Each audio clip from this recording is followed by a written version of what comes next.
ఆయన అన్నాడు, ఎందుకురా యుద్ధం యుద్ధం యుద్ధం అని వెర్రెక్కిపోతున్నావు? ధర్మరాజు మహానుభావుడు రా, నీకు అన్నగారు రా. ఆ ధర్మరాజు గారి దగ్గరికి వెళ్ళి నువ్వు వంగి ఆయన పాదములకు నమస్కారం చేస్తే నువ్వు చేసిన తప్పులన్నీ మర్చిపోతాడు. రెండుల చేతులతో నిన్ను ఎత్తి పట్టుకుని గాఢంగా కౌగలించుకుంటాడు. నువ్వు భీముడు మీ విశాలమైన వక్షస్థలములు ఉరుసుకునేటట్టుగా ఇద్దరూ కౌగలించుకుంటే ఆ అర్జునుడు, నకుల సహదేవులు కవలలు వాళ్ళొచ్చి నీకు నమస్కారం చేస్తే నువ్వు వాళ్ళని గుత్తి ఎత్తి పట్టి పైకెత్తి కౌగలించుకుంటే మీరందరూ అలా కళ్ళ ముందు కలిసి ఉంటే పిల్లలతో పాపలతో తామర తంపరగా వంశం పెరుగుతుంటే వృద్ధులమైపోయాం, మాకింతకన్నా ఏం కావాలరా? ఆనందపడిపోతాం. చిదిమీకురా, నాశనం చేసేకురా, ఈ పుష్పవాటికని భ్రంశం చేయకు, అందరూ సంతోషంగా ఉండేటట్టుగా కృష్ణుడు చెప్పిన మాట విను, నా మాట విను అన్నాడు. అంత తేలికగా వింటే భారతం ఇన్ని పర్వాలు ఎందుకు వస్తాయి? మూర్ఖుడు మూర్ఖుడే, నేను యుద్ధం మాననే మానను అన్నాడు. ఆ జమ్మి చెట్టు మీద ఉన్నటువంటి ఆయుధాల్ని తీసుకుని బయలుదేరి వస్తున్నటువంటి అర్జునుణ్ణి గుర్తించాడు ద్రోణాచార్యుల వారు. వస్తున్నది పార్థుడే, వస్తున్నది ఫల్గుణుడే, అందులో సందేహం లేదని దుర్యోధనాదుల వంక తిరిగి ఒక మాట అంటున్నాడు. ఈతనితోడి కయ్యమున కియ్యకొనందగు వారలస్మదీ యాతతసేనలో కలుగుటారయ సంశయము ఎల్లభంగి గోభ్రాత నివర్తనంబు సుకరంబ కిరీటికి ఇతండు రుద్రునిం ప్రీతుని చేశనా వినమే పెంపెసలారెడు బహుసంపదన్. ఆ చుట్టూ ఉన్నటువంటి కౌరవుల వంక తిరిగి సుస్పష్టంగా ఒక విషయాన్ని చెప్తున్నాడు. ఇతనితో యుద్ధం చేయడానికి యథార్థానికి మన సైన్యంలో తగినటువంటి వీరులు లేరు, అంత గొప్ప వీరుడు. అటువంటి అర్జునుడు ఇవాళ యుద్ధానికి బయలుదేరి వస్తున్నాడు. మనం చాలా తేలిగ్గా అతన్ని గెలుద్దాం అనుకోవడం పేరాశ. పైగా ఇప్పుడు ఇతను వస్తున్నటువంటి ప్రయోజనం ఈ గోవులన్నింటినీ కూడా మళ్లించి మళ్ళీ విరాట నగరం వైపుకి తీసుకుని వెళ్ళడం. అది అతనికి చాలా పెద్ద కష్టంతో కూడుకున్న పనేం కాదు, సునాయాసంగా సాధించగలడు. ఇతండు రుద్రునిం ప్రీతిని చేసినా వినమే, పరమేశ్వరుడంతటి వాడితో యుద్ధం చేసి పరమశివుడు సంతోషపడేటట్టుగా ప్రవర్తించిన వాడు అని మనం వింటున్నాం. అంత గొప్ప వాడితో యుద్ధం చెయ్యగలిగినటువంటి మనగాడు మన పక్షంలో ఎవరున్నారు కనుక పెంపసలారెడు బహుసంపదన్, ఆయన యొక్క పేరుకెక్కిన బాహుసంపద చేత, ప్రఖ్యాతమైనటువంటి ఆ బాహు పరాక్రమం చేత సునాయాసంగా ఈ అరివీరులందరినీ, శత్రువీరులందరినీ కూడా జయించగలిగినటువంటి సమర్థత కలిగినటువంటి వాడు. అటువంటి వాడు వస్తున్నాడు. కాబట్టి మనం చాలా తేలికగా గెలుస్తాము అనేటటువంటి భావనతో ఉండకూడదు. మీ అందరూ కూడా చాలా జాగ్రత్తగా పరాకుగా ఉండండి అని చెప్పాడు. ఈలోగా ఆయన వస్తున్నాడు అని చెప్పినప్పుడు కర్ణాదులకు కోపం వచ్చింది. ఆ అర్జునుడే అంత గొప్పవాడా? మేమంత యుద్ధం చేయలేని వాళ్ళమా? ఏమిటి అర్జునుడు వచ్చేస్తున్నాడు, మేమెవ్వరం యుద్ధం చేయలేమన్నట్టుగా మాట్లాడుతున్నావేమిటి గురుదేవా? నీకెప్పుడు అర్జునుడు అంటే పక్షపాతం, అందుకని అర్జునుడిని గొప్ప చేసి మాట్లాడతావు అని వెంటనే కర్ణుడు దుర్యోధనుడు కూడా ఆ ద్రోణాచార్యుల వారిని నింద చేసే ప్రయత్నం చేశారు. దుర్యోధనుడైతే చాలా సంతోషంతో ఒక మాట అన్నాడు. నిజంగా మీరు చెప్పినట్టు అర్జునుడే యుద్ధానికి బయలుదేరి వస్తుంటే అంతకన్నా శుభవార్త మనకేముంటుంది? ఎందుచేత అంటే అతను బయటికి వచ్చేస్తున్నాడు అంటే అజ్ఞాతవాస భంగం అయిపోతోంది. అజ్ఞాతవాస భంగం అయిపోయింది అంటే వాళ్ళు మళ్ళీ అరణ్యవాసం చెయ్యాలి, అజ్ఞాతవాసం చెయ్యాలి. ఆ కారణం చేత రాజ్యం నాకు శాశ్వతంగా చిక్కినట్లు, ఇంతకన్నా సంతోషించడానికి ఏముంటుంది అన్నాడు. ఈలోగా ఆ బయలుదేరినటువంటి అర్జునుడు అగ్నిదేవుణ్ణి ప్రార్థన చేశాడు. కపిధ్వజం వచ్చింది. ఆ కపిధ్వజం చుట్టూ అనేకమైనటువంటి భూతగణములు ఆవహించి ఉన్నాయి. ఆయన ప్రార్థన చేస్తే చేతిలోకి దేవదత్తమనే శంఖం వచ్చింది.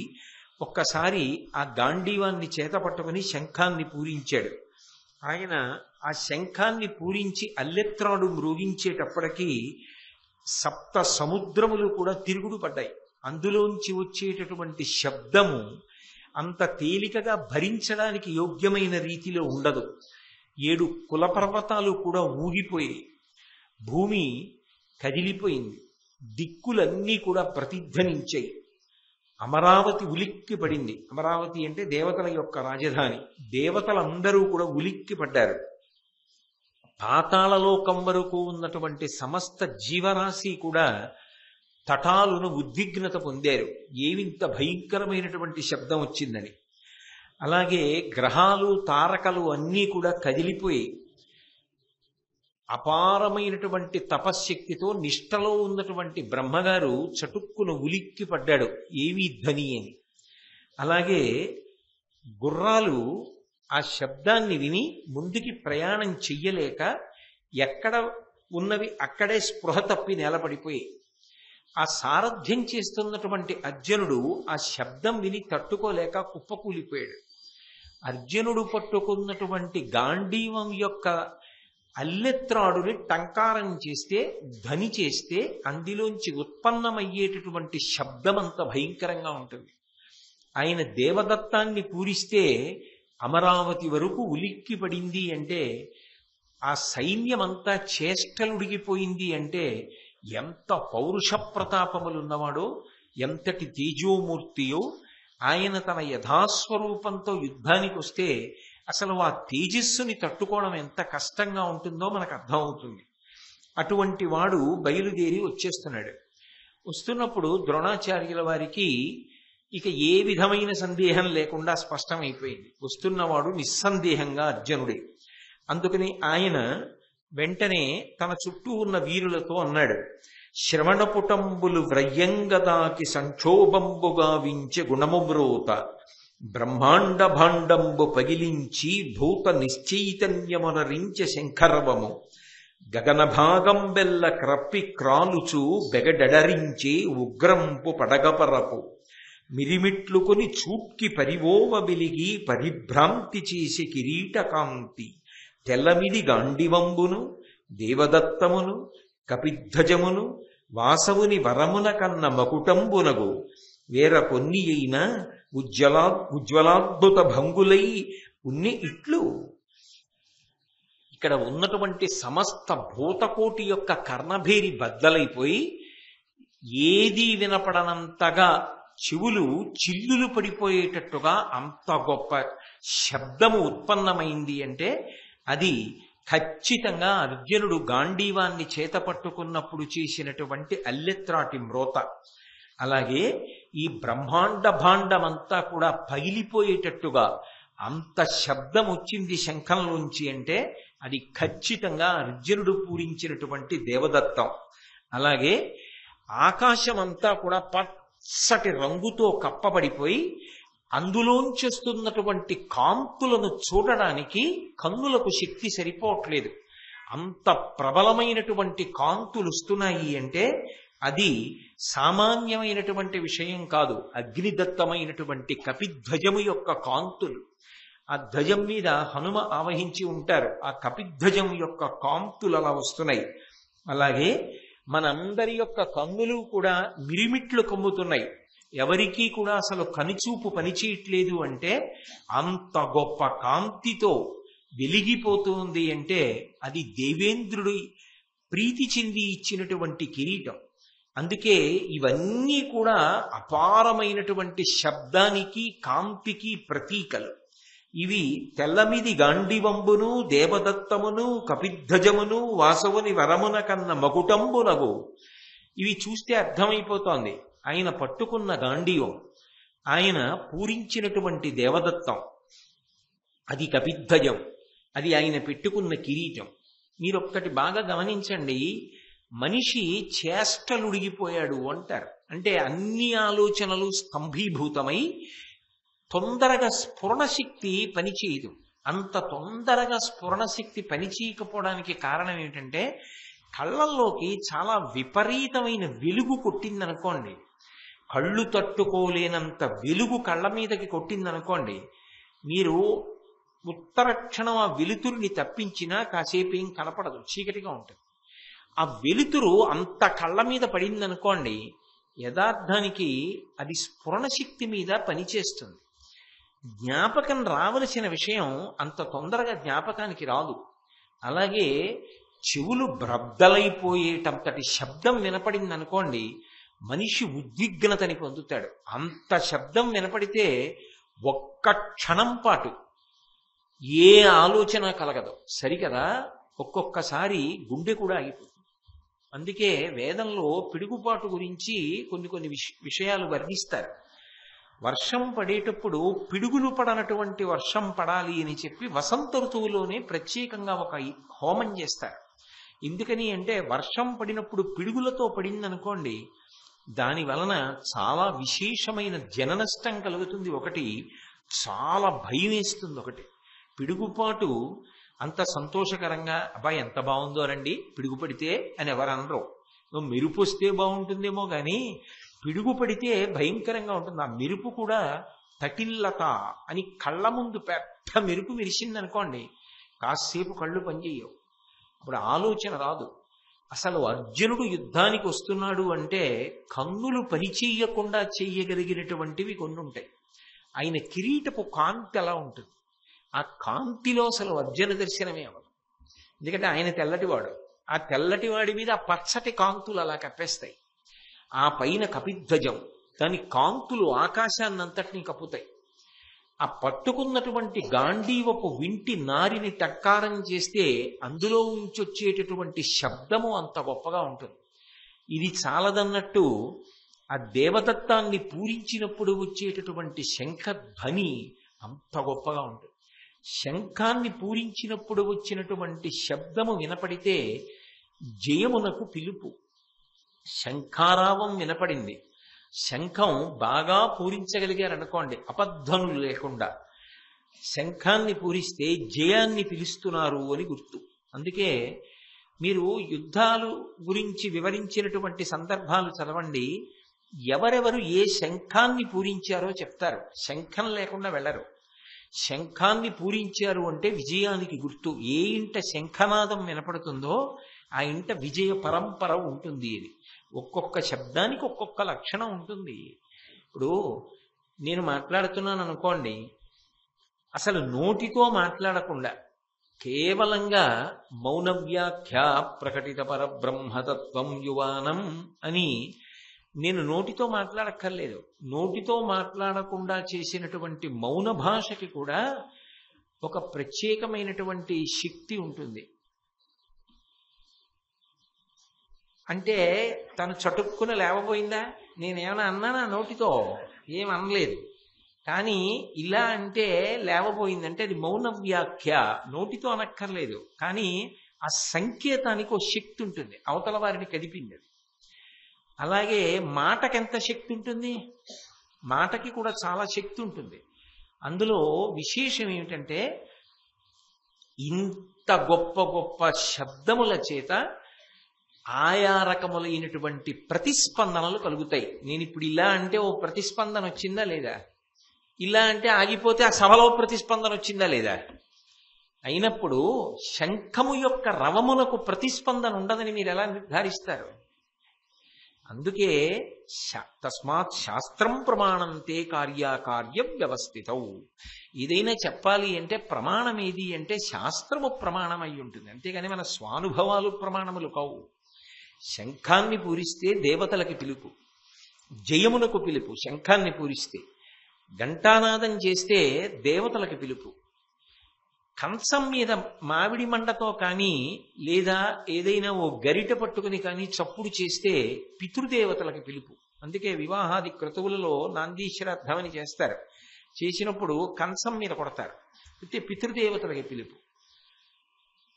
సరే, ఇంకా మిగిలిన అమంగళకరమైన విషయాలు ఎందుకు కానండి పవిత్రమైన సభల్లో.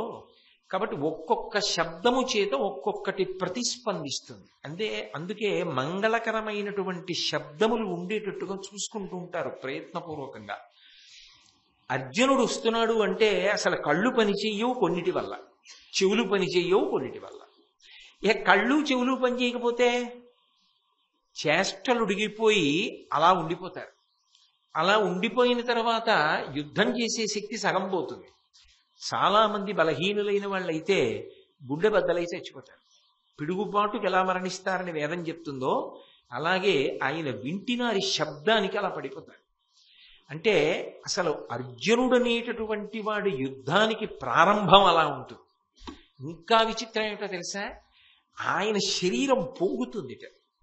ఆ యుద్ధానికి వెళ్ళినప్పుడు ఎంత పెద్ద సైన్యం కనపడుతుందో, తాను ఒక్కడే ఉన్నాడు, తన వెనక సైన్యం లేకుండా ఒక్కడే ఉన్నాడు అనుకోండి, అంత పొంగుతుంది శరీరం, అంత ఆనందపడిపోతాడు. అబ్బా వాళ్ళ కదురా తగిన ఆహారం దొరికింది నాకున్న అస్త్రాలకని పొంగిపోతాట. ఆ పొంగిపోయాడని గుర్తు ఏమిటని అడిగారు. పొంగిపోయాడని గుర్తు ఏమిటంటే ఆయన చెవులను దాటి ఈ భుజములు పైకెక్కుతాయి ఇలాగా, అంత పొంగుతాట ఆనందంతో.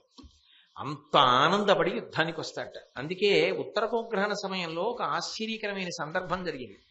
ఆయన యుద్ధానికి వస్తే దేవతలందరూ కూడా తమ విమానములను ఎక్కి వచ్చారు. ఎందుకు వచ్చారు అంటే భీష్మ, ద్రోణ, కర్ణ, దుర్యోధన, అశ్వత్థామ, కృపాచార్యాది వీరులు ఒక పక్క, ఇతర సైన్యం ఒక్క అర్జునుడు ఒక పక్క. మ్రొక్కవోని ధైర్యంతో వచ్చేస్తున్నాడు. ఇంత గొప్ప ధైర్యంతో వస్తున్నవాడు ఒక పక్క, మిగిలిన వాళ్ళందరూ ఒక పక్క. ఏం చేస్తారు అసలు? కించిత్తైనా భయం ఉంటుందా? చూడాలని దేవతలు వచ్చారట. దేవతలు కాదు, దేవేంద్రుడు వచ్చారట. తన కొడుకు యుద్ధం కదా మరి. ఆయన వచ్చాడు. ఆయన వస్తుంటే పాండురాజు గారు అన్నాడు, అర్జునుడు నాకు కొడుకు కదూ, అసలు నా కొడుకు కదా, నీ అంశలో రమ్మని ప్రార్థన చేసిన వాడిని నేనందుకు నేను వస్తానన్నాడు. అంటే ఈ శరీరం పడిపోయిన తరువాత చేసిన పాపపుణ్యముల వలన ఏ స్థానాలు పొందుతారో నిర్ణయిస్తాయి. ఇవి పంచమ వేదం కదూ, అందుకని అవి నిరూపణం చేస్తాయి. పాండురాజు గారిని ఇంద్రుడు తన రథంలో ఎక్కించుకుని వచ్చాడు. ఎక్కించుకుని వస్తే దివ్యమైన వాహనం మీద ఆకాశంలో నిలబడ్డారు. ఇంద్రుడు సమున్నతమైన సింహాసనంలో కూర్చుంటే పక్కన పాండురాజు కూడా సింహాసనంలో కూర్చుని అర్జునుడి యొక్క యుద్ధం చూస్తున్నాడు. యుద్ధం చూస్తుండగా ఇంత భయంకరమైనటువంటి యుద్ధం ప్రారంభమైంది. ప్రారంభమైతే వెంటనే ద్రోణాచార్యుల వారు పాపం, ఆయన శాస్త్రం చదువుకున్నవాడు, ఉన్నమాట చెప్తాడు ఆయన. ఇప్పుడు లోకంలో ఎలా ఉంటుందంటే ఉన్నమాట చెప్తే కొంతమందికి ఉలికి ఎక్కువ, అందరూ అంగీకరించగలుగుతారా, అందరూ జాగ్రత్త పడగలుగుతారా? అందుకని ఆయన ఉన్నమాట అన్నాడు. వచ్చినవాడు ఫల్గునుడు కాబట్టి అంత తేలికగా జయం ఎలా కలుగుతుంది? జయం కష్టం. పైగా మన వైపు అపశకునాలు కనపడుతున్నాయి. అపశకునాలు కనపడుతున్నాయి అంటే మనమంత తేలిగ్గా విజయం సాధిస్తామని చెప్పడం సాధ్యం కాదు. కాబట్టి ఒక వ్యూహాన్ని అమలు చేద్దాం. ముందు రాజు బయలుదేరుతాడు, దుర్యోధనుడు. అంటే సామ్రాజ్యం వైపు, హస్తినాపురం వైపుకి వెళ్ళిపోతాడు. వెళ్ళిపోతున్నప్పుడు మందలన్నీ కూడా ఆయన వెంట నడిచేస్తాయి. మందలు నడుస్తాయి, రాజు నడుస్తాడు. రాజు వెంట పావు వంతు సైన్యం నడుస్తుంది. రాజు క్షేమంగా ఉంటాడు. మందలని హస్తినాపురానికి తీసుకెళ్ళిపోతాడు.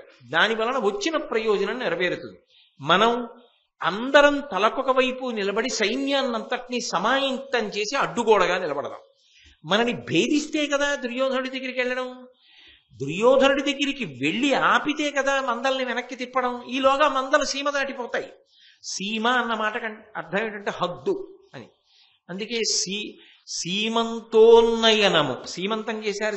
సీమంతం కాదు దాని పేరు, సీమాంతము అంటే హద్దు అని. పాపట తీసుకుంటారు కదూ, ఆ సువాసిని అని గుర్తు ఏంటంటే పాపట తీసుకుంటారు అని. ఆ పాపట ఎక్కడ ఆగిపోతుందో అక్కడ సీమాంతము, సీమంతోన్నయనము అన్న మాటకు అర్థం ఏమిటంటే ఆ రోజున భర్త అడవి పంది ముళ్ళు తీసుకొచ్చి ఇక్కడ వరకు జుట్టు దువ్వి ఎత్తి కట్టి ముడేస్తాడు. ఎత్తి కట్టి ముడివేస్తాడు కాబట్టి కబరీ బంధాన్ని సీమంతోన్నయనము. అక్కడ వరకు చాలు. ఇప్పుడు సీమంతం గురించి అంతా ఎందుకు, భారతం గురించి కదా. కాబట్టి సీమాంతము అంటే ఆ హద్దు దాటుట. కాబట్టి సీమ దాటుతాడు దుర్యోధనుడు. ఈలోగా మనం అర్జునుడిని ఆపుదాం, ఆపి యుద్ధం చేద్దాం. కాబట్టి మీ అందరూ సిద్ధపడండి, ఆయన ఆపడనంత తేలిక కాదన్నాడు ద్రోణాచార్యుల వారు. అని అచ్చెరువైన విక్రమమున గలికం సమరంబు కోరి వచ్చుచునున్నవాడు బలభద్రిపు భీషణ బాహుడైన వివత్సుడు ఇంక మిన్నక వివాదము చేసిన బోవ ఈయడం పొచ్చము లేని బల్మగల బౌరి కమర్పము దర్పమేర్పడన్ అన్నాడు. వచ్చినవాడు ఏదో అంత తేలిగ్గా గెలిచేద్దామని చెప్పి మనందరం సంతోషంగా నిలబడేటటువంటి వీరుడు కాడు. మట్టు పెట్టేస్తాడు. అసలు ఆ వస్తున్న కాంతి చూసారా, శబ్దం చూసారా?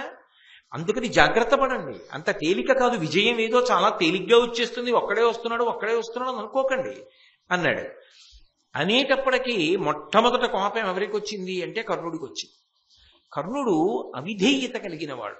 లోకంలో మీకు ఎంత చిన్న విభూతి ఉండనివ్వండి, ఎంత పెద్ద విభూతి ఉండనివ్వండి, దానికి పక్కన ఒక లక్షణం మాత్రం ఉండి తీరాలి.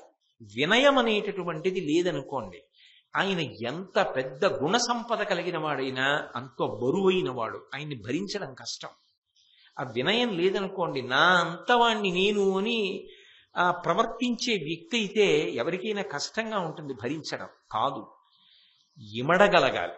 ఎక్కడ తాను ఎలా ఉండాలో అలా ఉండడం నేర్చుకున్నవాడు, వినయంతో ఉండగలిగిన వాడు ఎవరు ఉంటాడో ఆ వినయ సంపత్తిని పెంచుకున్నవాడు ఎక్కడ ఉన్నా సరే ఆదరింపబడతాడు.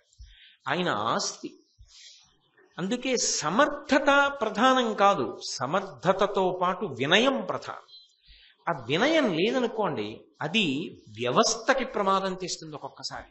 అది కేవలం ఆ వ్యక్తితో ఆగదు. అందుకే వ్యక్తి వినయం లేకుండా ఉంటే ఆ వినయంతో ఉండేటట్టు చెయ్యడం ఎప్పుడూ కూడా వాళ్ళని నియంత్రించే వాళ్ళ అధికారంగా ఉంటుంది.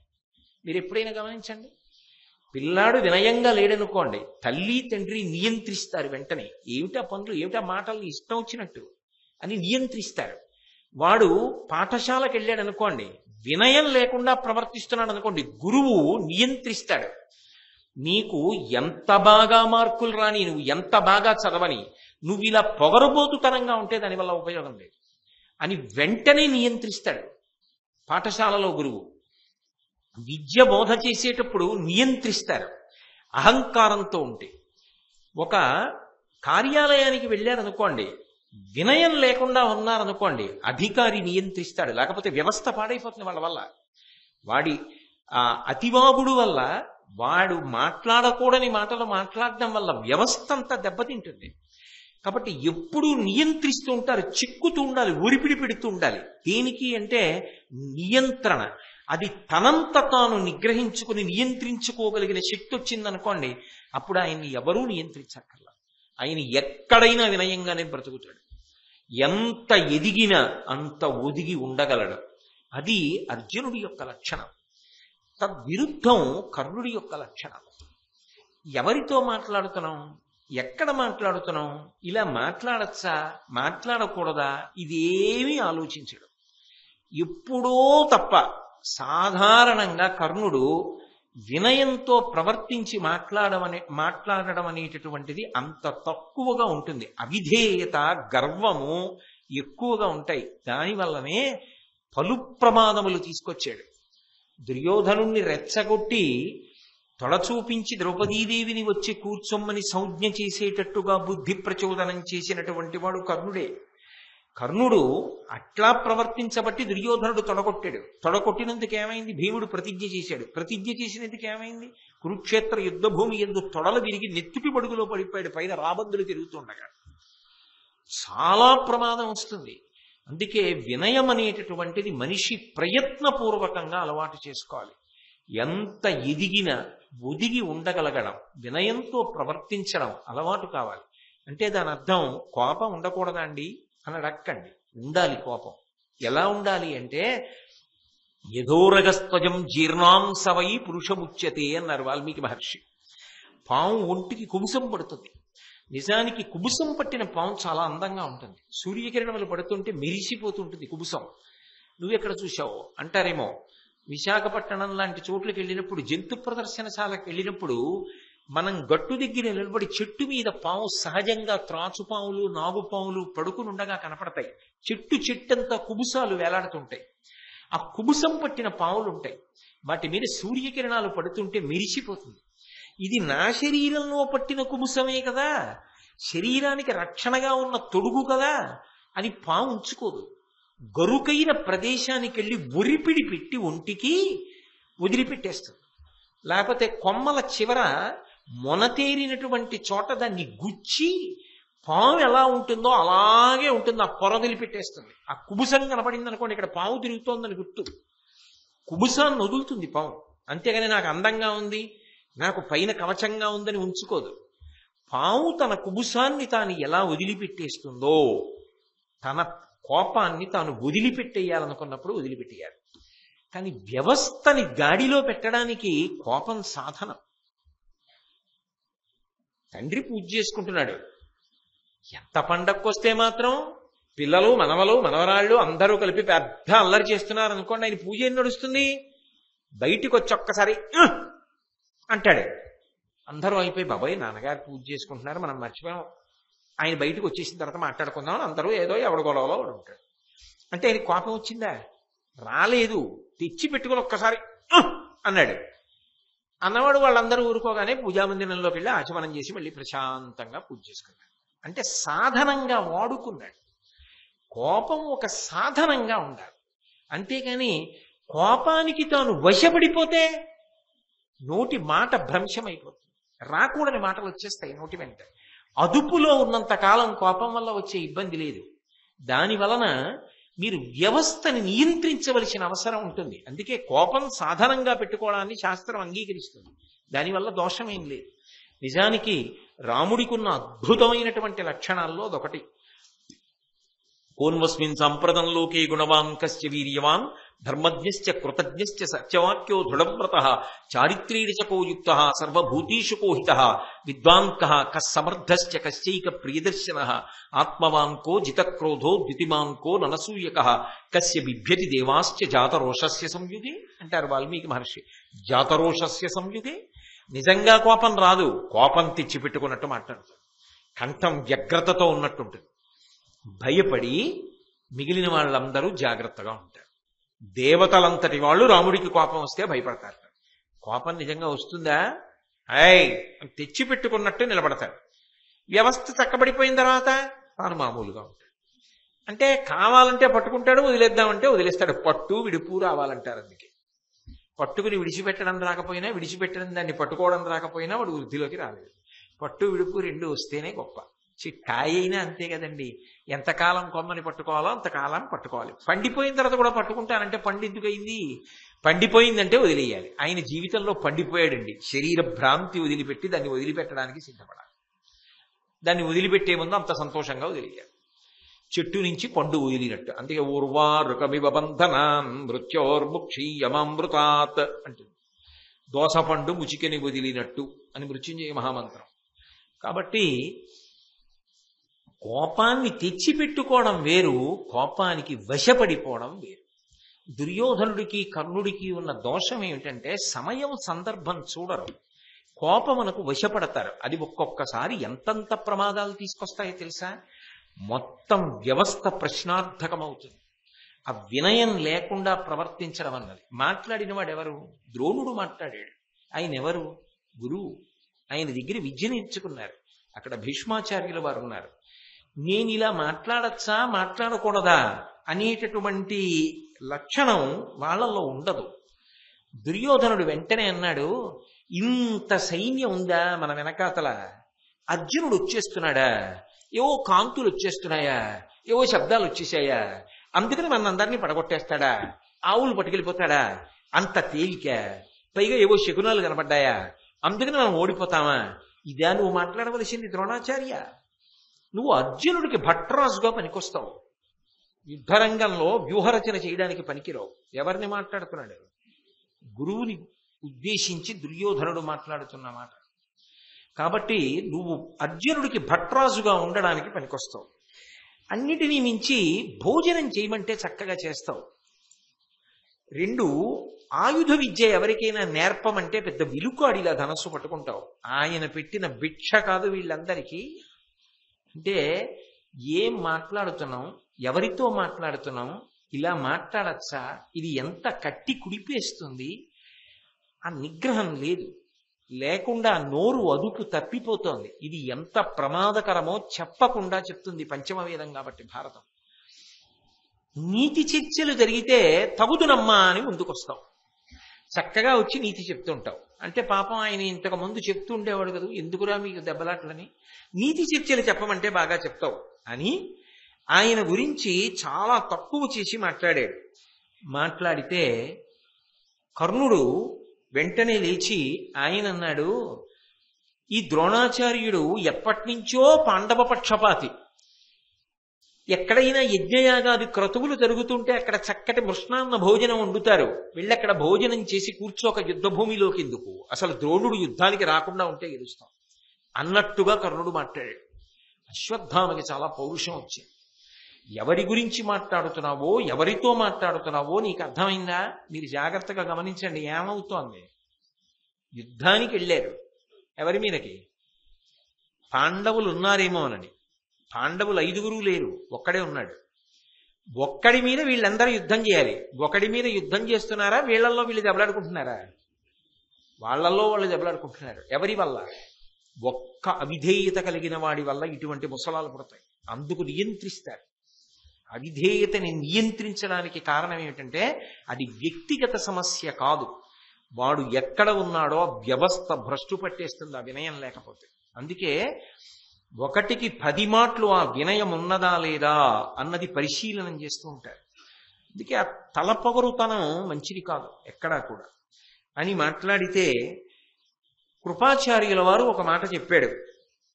ఏమి ద్రోణాచార్యుల వారు చెప్పిన మాటలో తప్పేమిటి? కర్ణుడా, ద్రోణుడు చెప్పిన మాటని తప్పు పట్టుకుని ద్రోణుడు తక్కువ అన్నట్లుగా నువ్వు మాట్లాడుతున్నావు కదా. ఇంత సైన్యం ఉంది, అర్జునుడు స్టే ఏం చేస్తాడు, నేను ఒక్కడిని చాలు, మీరెవరూ యుద్ధం చెయ్యక్కర్లేదు, మీరు వెళ్ళిపోండి, ఆవులు ఎలా వెళ్ళిపోతాయో అలాగే మీరు వెళ్ళిపోండి, నేను యుద్ధం చేస్తాను, లేకపోతే పక్కన నిలబడి చూడండి. అంత గొప్పవాడా అర్జునుడు? నాకన్నా బాగా చేయగలడా? నేను అస్త్ర ప్రయోగం చేస్తే తట్టుకోగలడా? నిలబడగలడా యుద్ధ భూమిలో అని ఇన్ని ప్రేలాపనలు పేలుతున్నావు కదా. మరి ఇంతకు ముందు కూడా నీకు అవకాశం వచ్చిందిగా. ద్రౌపదీదేవి యొక్క స్వయంవర సమయంలో వెళ్ళావుగా, నీతో పాటు దుర్యోధనాదులు ఉన్నారుగా. అప్పుడు అర్జునుడు ఒక్కడేగా యుద్ధం చేశాడు. అర్జునుడని నీకు తెలియదు, బ్రాహ్మణ వేషంలో ఉన్నాడు. మరి అర్జునుడిని గెలవలేకపోయావే, ఓడిపోయి పారిపోయి వచ్చావే. అప్పుడు గెలవలేకపోయావు. వేరొకసారి అర్జునుడు ఒక్కడే ఖాండవనాన్నంతటినీ దహనం చేసినవాడు, అగ్ని యొక్క అనుగ్రహం చేత గాంధీవం పుచ్చుకున్నవాడు. మరి నువ్వెందుకు దహించలేకపోయావు ఖాండవనాన్ని? ఒక్క అర్జునుడేగా ఖాండవనాన్ని దహించింది. మరి ద్రోణాచార్యుల వారు చెప్పిన మాటలో తప్పెక్కడుంది? ఒక్కడు చెయ్యగలడు ఆయన అని చెప్పడానికి గతంలో ఆయన చేసిన సందర్భాలు ఉన్నాయిగా. ఉన్నప్పుడు నువ్వు అది తప్పన్నట్టుగా ఎలా మాట్లాడుతున్నావు? అన్నిటినీ మించి యాదవులందరినీ ఓడించి ఒకప్పుడు సుభద్రా పరిణయం చేసుకున్నాడు ఒక్కడే, ఆయనకేం సహాయం లేదు. అలా ఆనాడు సుభద్రని పరిణయం చేసుకున్నాడుగా. ఒకప్పుడు చిత్రసేనుడు అనేటటువంటి గంధర్వుడు ఆయన మీదకి యుద్ధానికి వస్తే ఆ గంధర్వుణ్ణి ఆయన యుద్ధం చేసి ఓడించాడుగా. ఓడించి తన యొక్క ప్రఖ్యాతిని చాటుకున్నాడుగా. కాలకేయులు అనేటటువంటి పెద్ద సమూహాన్నంతటినీ అర్జునుడు ఒక్కడేగా ఓడించాడు. నువ్వు కాదుగా వెళ్ళింది. ఘోషయాత్రకి దుర్యోధనుడితో పాటు నువ్వు కూడా వచ్చావు. నువ్వు కూడా వచ్చినప్పుడు యథార్థానికి ఒక గంధర్వుడు మిమ్మల్ని అందరినీ బంధీకృతుల్ని చేస్తే ధర్మరాజు గారి ఆజ్ఞ మీద మిమ్మల్ని విడిపించిన వాడెవరు? అర్జునుడేగా. మరప్పుడు అర్జునుడు ఓడించాడు తప్ప నువ్వు ఓడించి రాజుని రక్షించలేకపోయావుగా. మరి ఇవాళ పెద్ద డాంబికంగా అర్జునుడు ఒక్కడు వస్తే ఏం చేయగలడు, ద్రోణుడు పక్షపాతి ఏం మాట్లాడుతున్నాడంటావే. మరి అన్ని సందర్భాలు అన్ని అవకాశాలు నీకొచ్చాయి, అప్పుడు ప్రయోగించలేకపోయావే అస్త్రాలు, అప్పుడు నిగ్రహించలేకపోయావే అర్జునుణ్ణి. ఇప్పుడు మాత్రం ద్రోణాచార్యుడు చెప్తే తప్పన్నట్టు మాట్లాడతావే. ఆయన చెప్పిన దాంట్లో దోషం ఎక్కడుంది? సైన్యం సిద్ధంగా ఉండాలని చెప్పడం తప్ప ఏమి నీ నోటికొచ్చినట్టు మాట్లాడుతున్నావు? వదరి మాట్లాడకూడదు. నువ్వు ఎప్పుడు మాట్లాడినా డంబంగానే మాట్లాడతావు. ఇటువంటి డంబపు పలుకులు మంచివి కావు. ఆవుల మంద వెంట మేము వెళ్ళిపోతే నువ్వు యుద్ధం చేస్తావా? అంత చేతకాని వాళ్ళమా అని కృపాచార్యుడు ప్రశ్న చేశాడు. ఇప్పుడు ఏమైపోయింది అంటే యుద్ధ భూమిలో ద్రోణుడు, అశ్వత్థామ, కృపాచార్యుడు ఒక పక్కకి వెళ్ళిపోయారు. భీష్ముడు తటస్థుడైపోయాడు. దుర్యోధనుడు, కర్ణుడు ఒక పక్కకి అయిపోయారు. ఇప్పుడు ఏమైంది? యుద్ధానికి వెళ్ళిన వాళ్ళు ఇంతమంది మహావీరులు వాళ్ళు దెబ్బలాడుకునే స్థితి వచ్చింది. ఎవరి మీద? గురువు గారి మీద, గురుపుత్రుడి మీద, అంతకుముందు పాఠాలు నేర్పిన విదురుడి మీద. ఇది వాళ్ళ ప్రయోజకత్వం. అంటే వినయం అన్నది లేకుండా, సమయం సందర్భం లేకుండా ఎప్పుడు తన గొప్ప తప్ప ఇంకొక విషయం అక్కర్లేని వాడితో ప్రమాదం. తాను ఒక్కడు తన ఒక్కడి గురించి ఆలోచించడం కాదు, తన తల్లిదండ్రుల గౌరవం గురించి ఆలోచించాలి. ఒకప్పుడు తన కుటుంబ గౌరవం ఆలోచించాలి. తన గురువు గురించి ఆలోచించాలి, తను ఉన్న సందు గురించి ఆలోచించాలి, తను ఉన్న ఊరు గురించి ఆలోచించాలి, తాను పనిచేసే సంస్థ గురించి ఆలోచించాలి, తను ఉన్న రాష్ట్రం గురించి ఆలోచించాలి, తాను ఉన్న దేశం గురించి ఆలోచించాలి, ప్రపంచం గురించి ఆలోచించాలి, సమస్త భూతకోటి గురించి ఆలోచించాలి. అసలు ఆ ఆలోచన పరిధి పెరగకుండా ఎప్పుడూ సంకుచితంగా ఉండిపోయిన వాడు ఏ ప్రయోజనాన్ని జీవితంలో సాధిస్తాడు? సాధించలేడు. తాను పెరగడం అంటే తన మనసు విశాలం కావడం. అసలు అది రానినాడు మనిషి జన్మకి ప్రయోజనం ఏముంటుందండి? దాని వలన ప్రయోజనం ఏమి ఉండదు. అది ఆ పెరుగుదల లోపలి పెరుగుదలగా రావాలి. అది వచ్చిన వాడే ఎప్పుడైనా ఏదైనా సాధించగలడు. అందుకే మహానుభావుడు భీష్ముడు జోక్యం చేసుకున్నాడు. జోక్యం చేసుకుని ద్రోణాచార్యుల వారు మాట్లాడిన మాటలు ఉత్తమోత్తమములు. కర్ణుడు కూడా తన ప్రజ్ఞకి తగినట్టు మాట్లాడాడు. ముందు ఒక మాట అనకపోతే వినరు, గొడవలు పడతారు. కర్ణుడు కూడా తన ప్రజ్ఞకి తగినట్టు మాట్లాడాడు. గురుపుత్రుడైన అశ్వత్థామ కృపాచార్యుల వారు మాట్లాడిన మాటలు కూడా సత్యములు. కానీ నేను ఒక్క మాట చెప్తాను. కర్ణుడా, సమయా సందర్భములు తెలియకుండా, పెద్దలను ఉద్దేశించి మాట్లాడేటప్పుడు ఎలా మాట్లాడాలో తెలియకుండా, నాలుక మీద అదుపు లేకుండా మాట్లాడుతుంటావు. ఇలా నువ్వు మాట్లాడిన మాటలు పరమ ప్రమాదములను తీసుకొస్తాయి. సమాజంలో అత్యంత గౌరవనీయులైన వ్యక్తులు ఉంటారు. ఎప్పుడూ కూడా వాళ్లతో మాట్లాడేటప్పుడు గౌరవంగా మాట్లాడడం చేత కావాలి. నీకది చేత కాలేదు. ద్రోణుడితో నువ్వు మాట్లాడవలసిన తీరదా? కృపాచార్యుల వారితో నువ్వు మాట్లాడవలసిన తీరదా? వాళ్లే అలిగి పక్కకి వెళ్ళిపోతే నువ్వు యుద్ధంలో గెలుస్తాననుకుంటున్నావా? ఏమిటి నీ దుద్దుడుకుతనం అని వెంటనే అది పెద్దరికం. అంటే ఆయన కర్మ ఆయనకు అవసరమా? ద్రోణుడి వంక తిరిగి చేతులు రాసి, అంటే సుహృద్భావంతో చేతులు పట్టుకుని, అశ్వత్థామని, కృపాచార్యుణ్ణి, ద్రోణుణ్ణి చేతులు పట్టుకుని, వీళ్ళందరి పనుపున నన్ను క్షమించండి. మీరు వేదం చదువుకున్నవారు, వేదాంగములు చదువుకున్నవారు, ధనుర్వేదమునందు ప్రసిద్ధులు. ఒక పక్కన అరివీర భయంకరుడైన అర్జునుడు వచ్చేస్తున్నాడు. ఇప్పుడు మనలో మనకి కలహమా? మనలో మనం ఇలా నిందించుకోవడమా? అసలు ప్రయోజనం పక్కన పెట్టడమా? వీళ్ళన్న మాటలకి నేను క్షమాపణ చెప్తున్నాను. నా క్షమాపణ ఆమోదించి మనందరం కలిసి యుద్ధం చేద్దాం. దయచేసి మీ మనసులో కలిగిన ఖేదాన్ని పక్కన పెట్టండి. అది పెద్దరికం అంటే. ఎక్కడి భీష్ముడండి, ఎక్కడి మహానుభావుడు, ఆ వంశంలో ఎంత పెద్దవాడు, ఆయన క్షమాపణ చెప్పుకున్నాడు. ఎందుకు? వాళ్ళు ఇంకా అక్కడ ఉండి ఏమిటి ప్రయోజనం? తానెక్కడున్నాడో అక్కడ ఆ ఇంటి పెద్ద, ఆ ఊరి పెద్ద, ఆ సందు పెద్ద, సంస్థ పెద్ద క్షమాపణ చెప్పుకునే పరిస్థితి వచ్చిందనుకోండి, తల ఉంచుకోవలసిన పరిస్థితి వచ్చిందనుకోండి, తాను ఉండి ఏం ప్రయోజనం? తాను ఏదో పెద్ద పొరపాటు చేసేసిన వాడు అయిపోట్లా. అది కర్తవ్యత, నిష్ఠ అన్న మాటకి అర్థం. నా వలన నా పైన ఉన్న వాళ్ళు క్షమాపణ చెప్పవలసిన పరిస్థితి రాకూడదు. కాబట్టి నేను ఆ కోణంలో జాగ్రత్తగా ఉంటాను. అంత జాగ్రత్తగా ఉన్నా ఓ పొరపాటు జరిగింది, దోషం కాదు. కానీ నీ వైపు నుంచి జాగ్రత్త ఉందా? అది ఉన్నంత కాలం వృద్ధిలోకి వస్తాడు. ఆయన ఎక్కడ ఉన్నా ఆస్తి. అది లేదనుకోండి, వాడు ఎక్కడ ఉన్నా ప్రమాదమే. ఎప్పుడు ఏదైనా చేస్తాడు, చాలా ప్రమాదం వస్తుంది. అసలు నిజంగా పర్సనాలిటీ డెవలప్మెంట్ అంటే అంతే. అది కానప్పుడు ఇంకేమవుతుంది పర్సనాలిటీ డెవలప్మెంట్? వ్యక్తిత్వ వికసనము అన్న మాటకు అర్థం అదే. అలా అర్థం చేసుకుని అలా మనిషి ఎదగగలగాలి, అలా ఒదగగలగాలి, అలా ఆలోచించగలగాలి.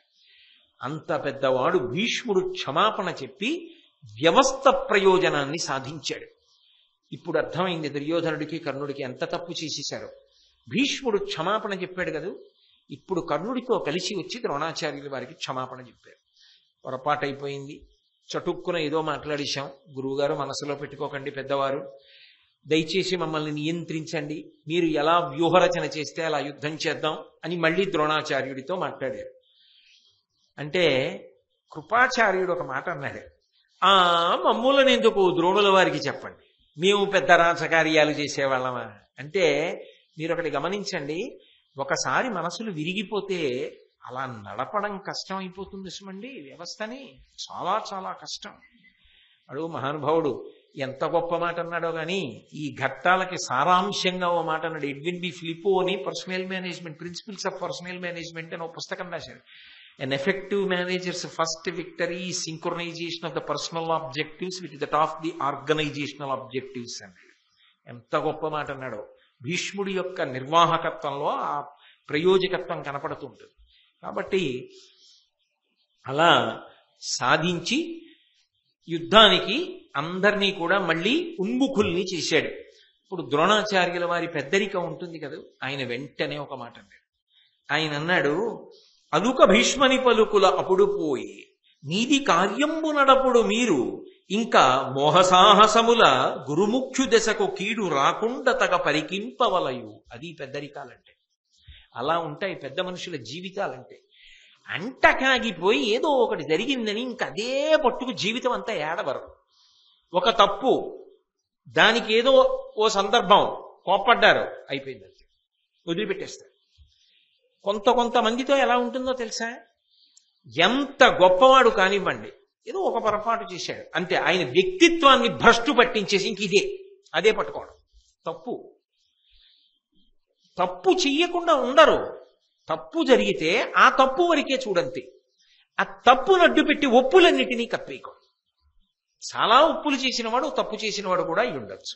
అప్పుడు ఆ తప్పుని తప్పు వరకే చెప్పి తప్పు దిద్దే ప్రయత్నమే చెయ్యాలంతే. అది మనసులో పెట్టుకుని వ్యవస్థని పాడు చేసేయకూడదు. బిర్ర బిగిసిపోయి ఏది నువ్వు ఏమైపో నా కాళ్ళ మీద పడిపో నేను ఇంక రానయ్యా అనకూడదు. మనసులు పాడైపోతాయి. అది సందర్భం కాదు.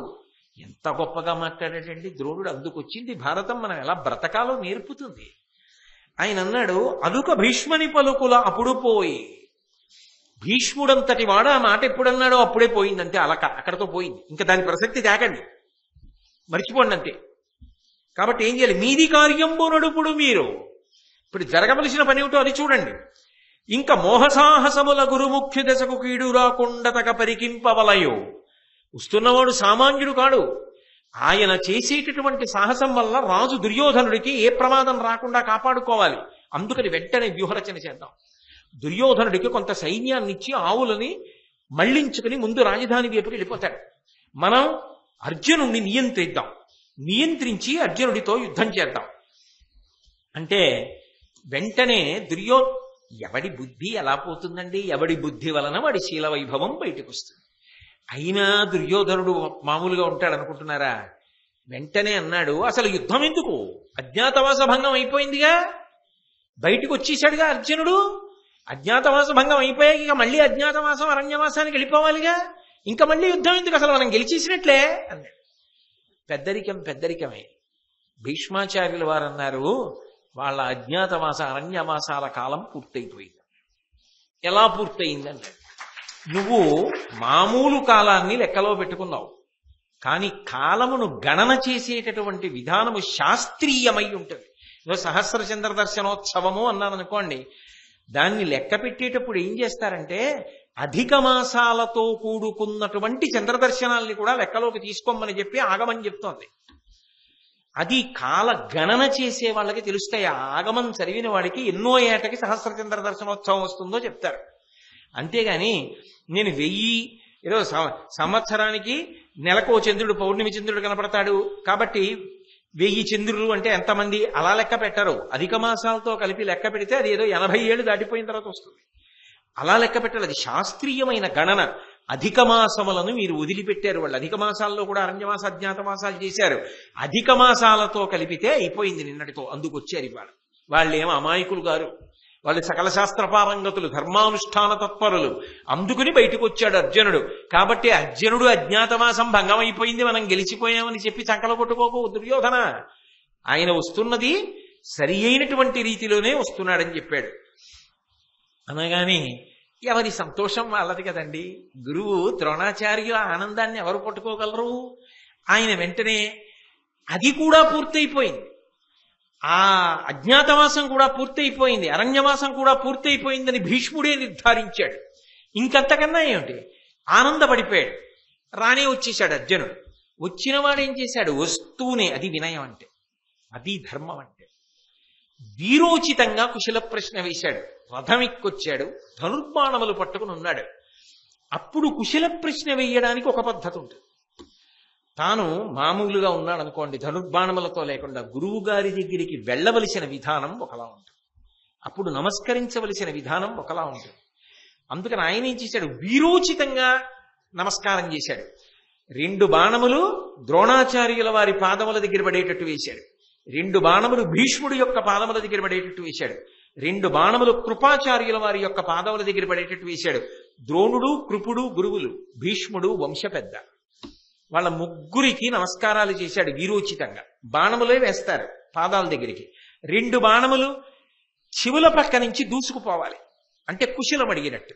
మీరు కుశలమా, క్షేమంగా ఉన్నారా అని అడిగినట్టు. నోటితో మాట్లాడకూడదు, బాణప్రయోగం చేసి చెప్పాలి.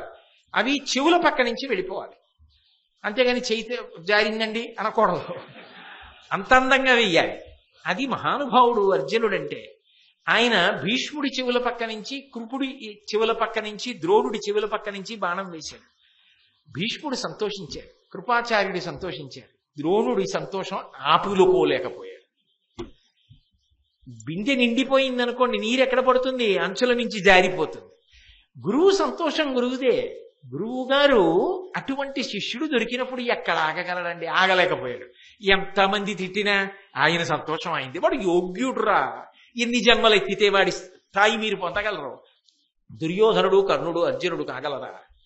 అందుకని ఆయన వెంటనే అన్నాడు, విలసద్గాండివచాలనొద్ధతి కలద్విజ్జుల్లతాలీలగా అలగస్పార కపిధ్వజధ్వని సముద్యద్గర్జ చందంబుగా జలదాకారతనుంది తేరు ఇతడు పర్జన్యాకృతింబోల్చే దుర్బల తీవ్రారి నిదాగ దుర్విష గర్వస్ఫూర్తి నిర్మూర్తిగా.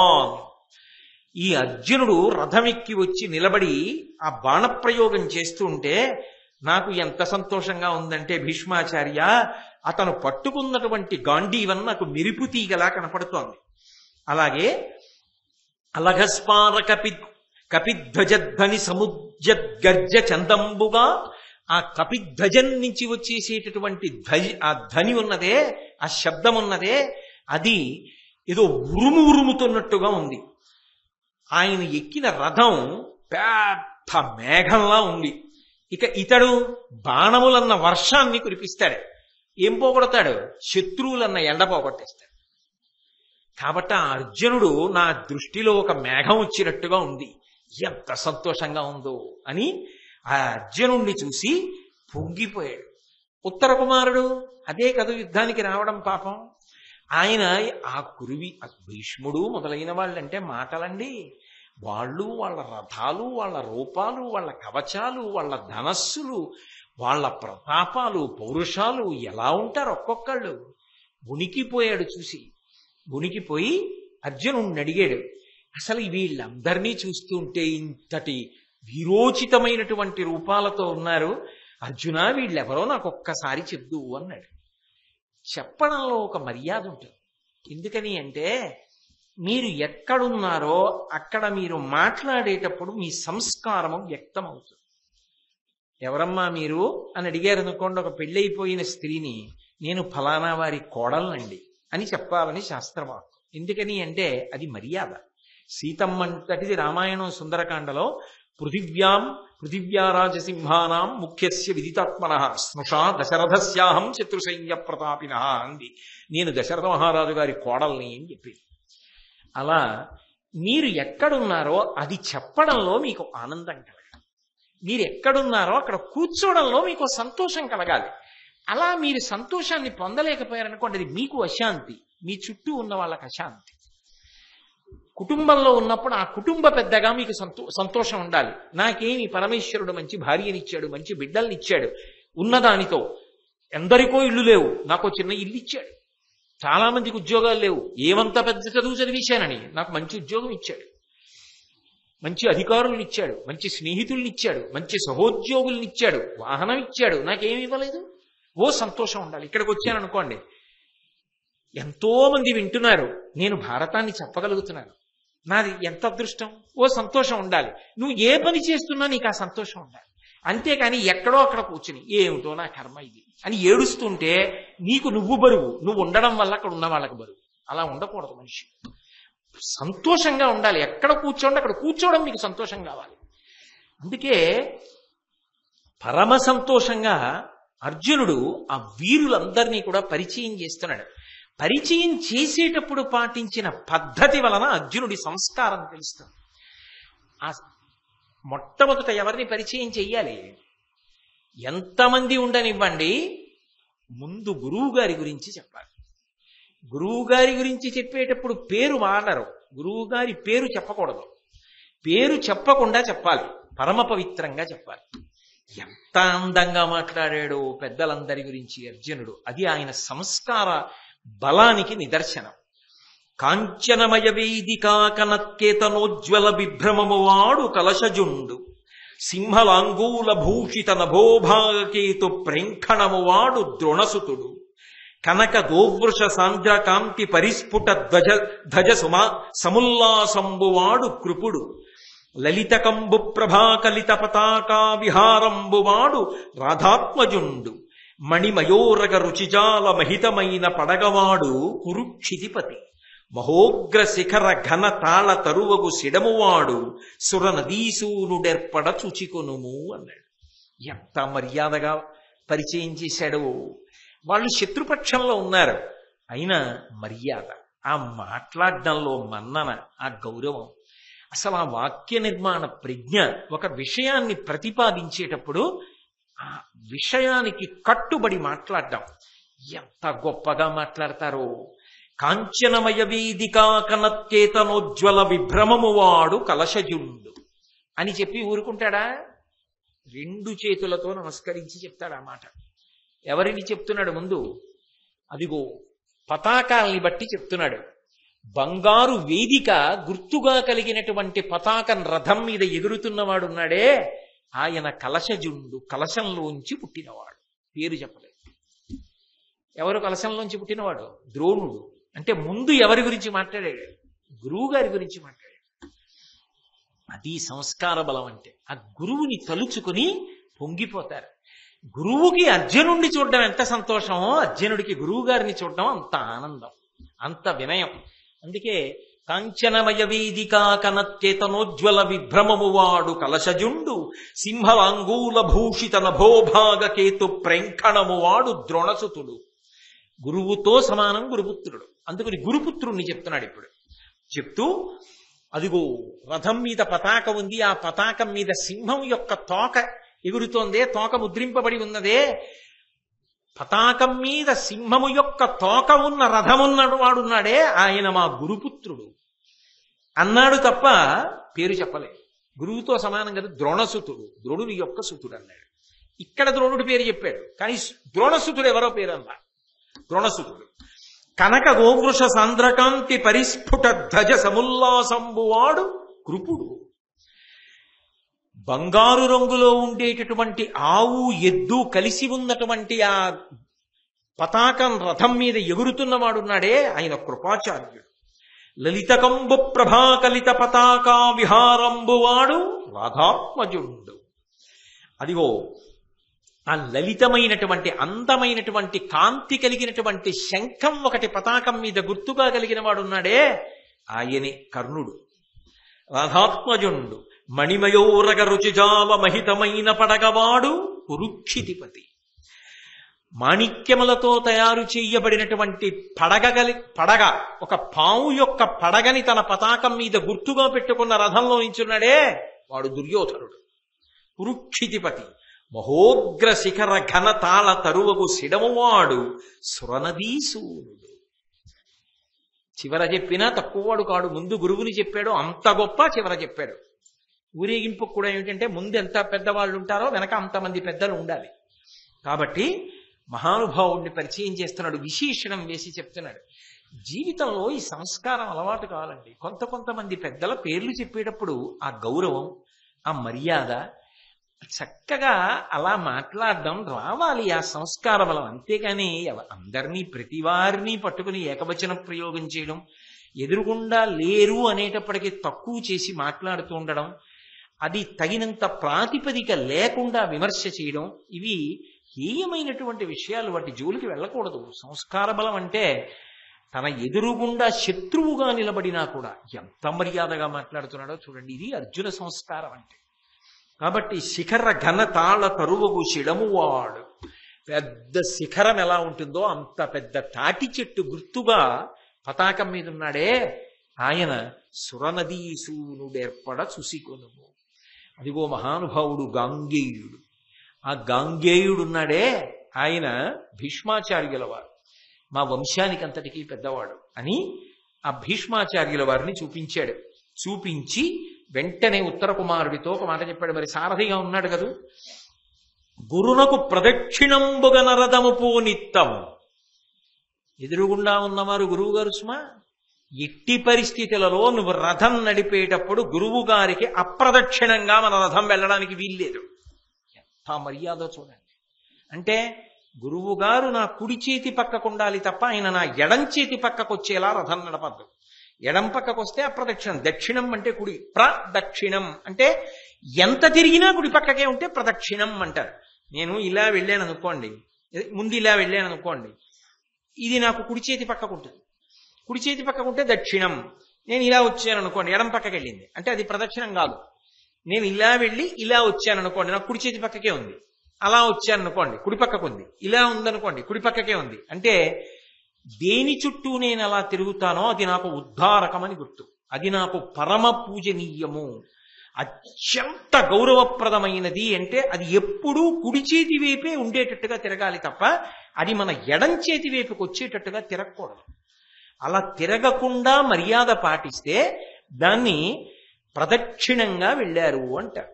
నేను వచ్చి కూర్చోవాలనుకోండి, దీని మీద ఇలా కూర్చోకూడదు, ఇలా వచ్చి కూర్చోవాలి. కూర్చుంటే ప్రదక్షిణంగా వచ్చారు అంటారు.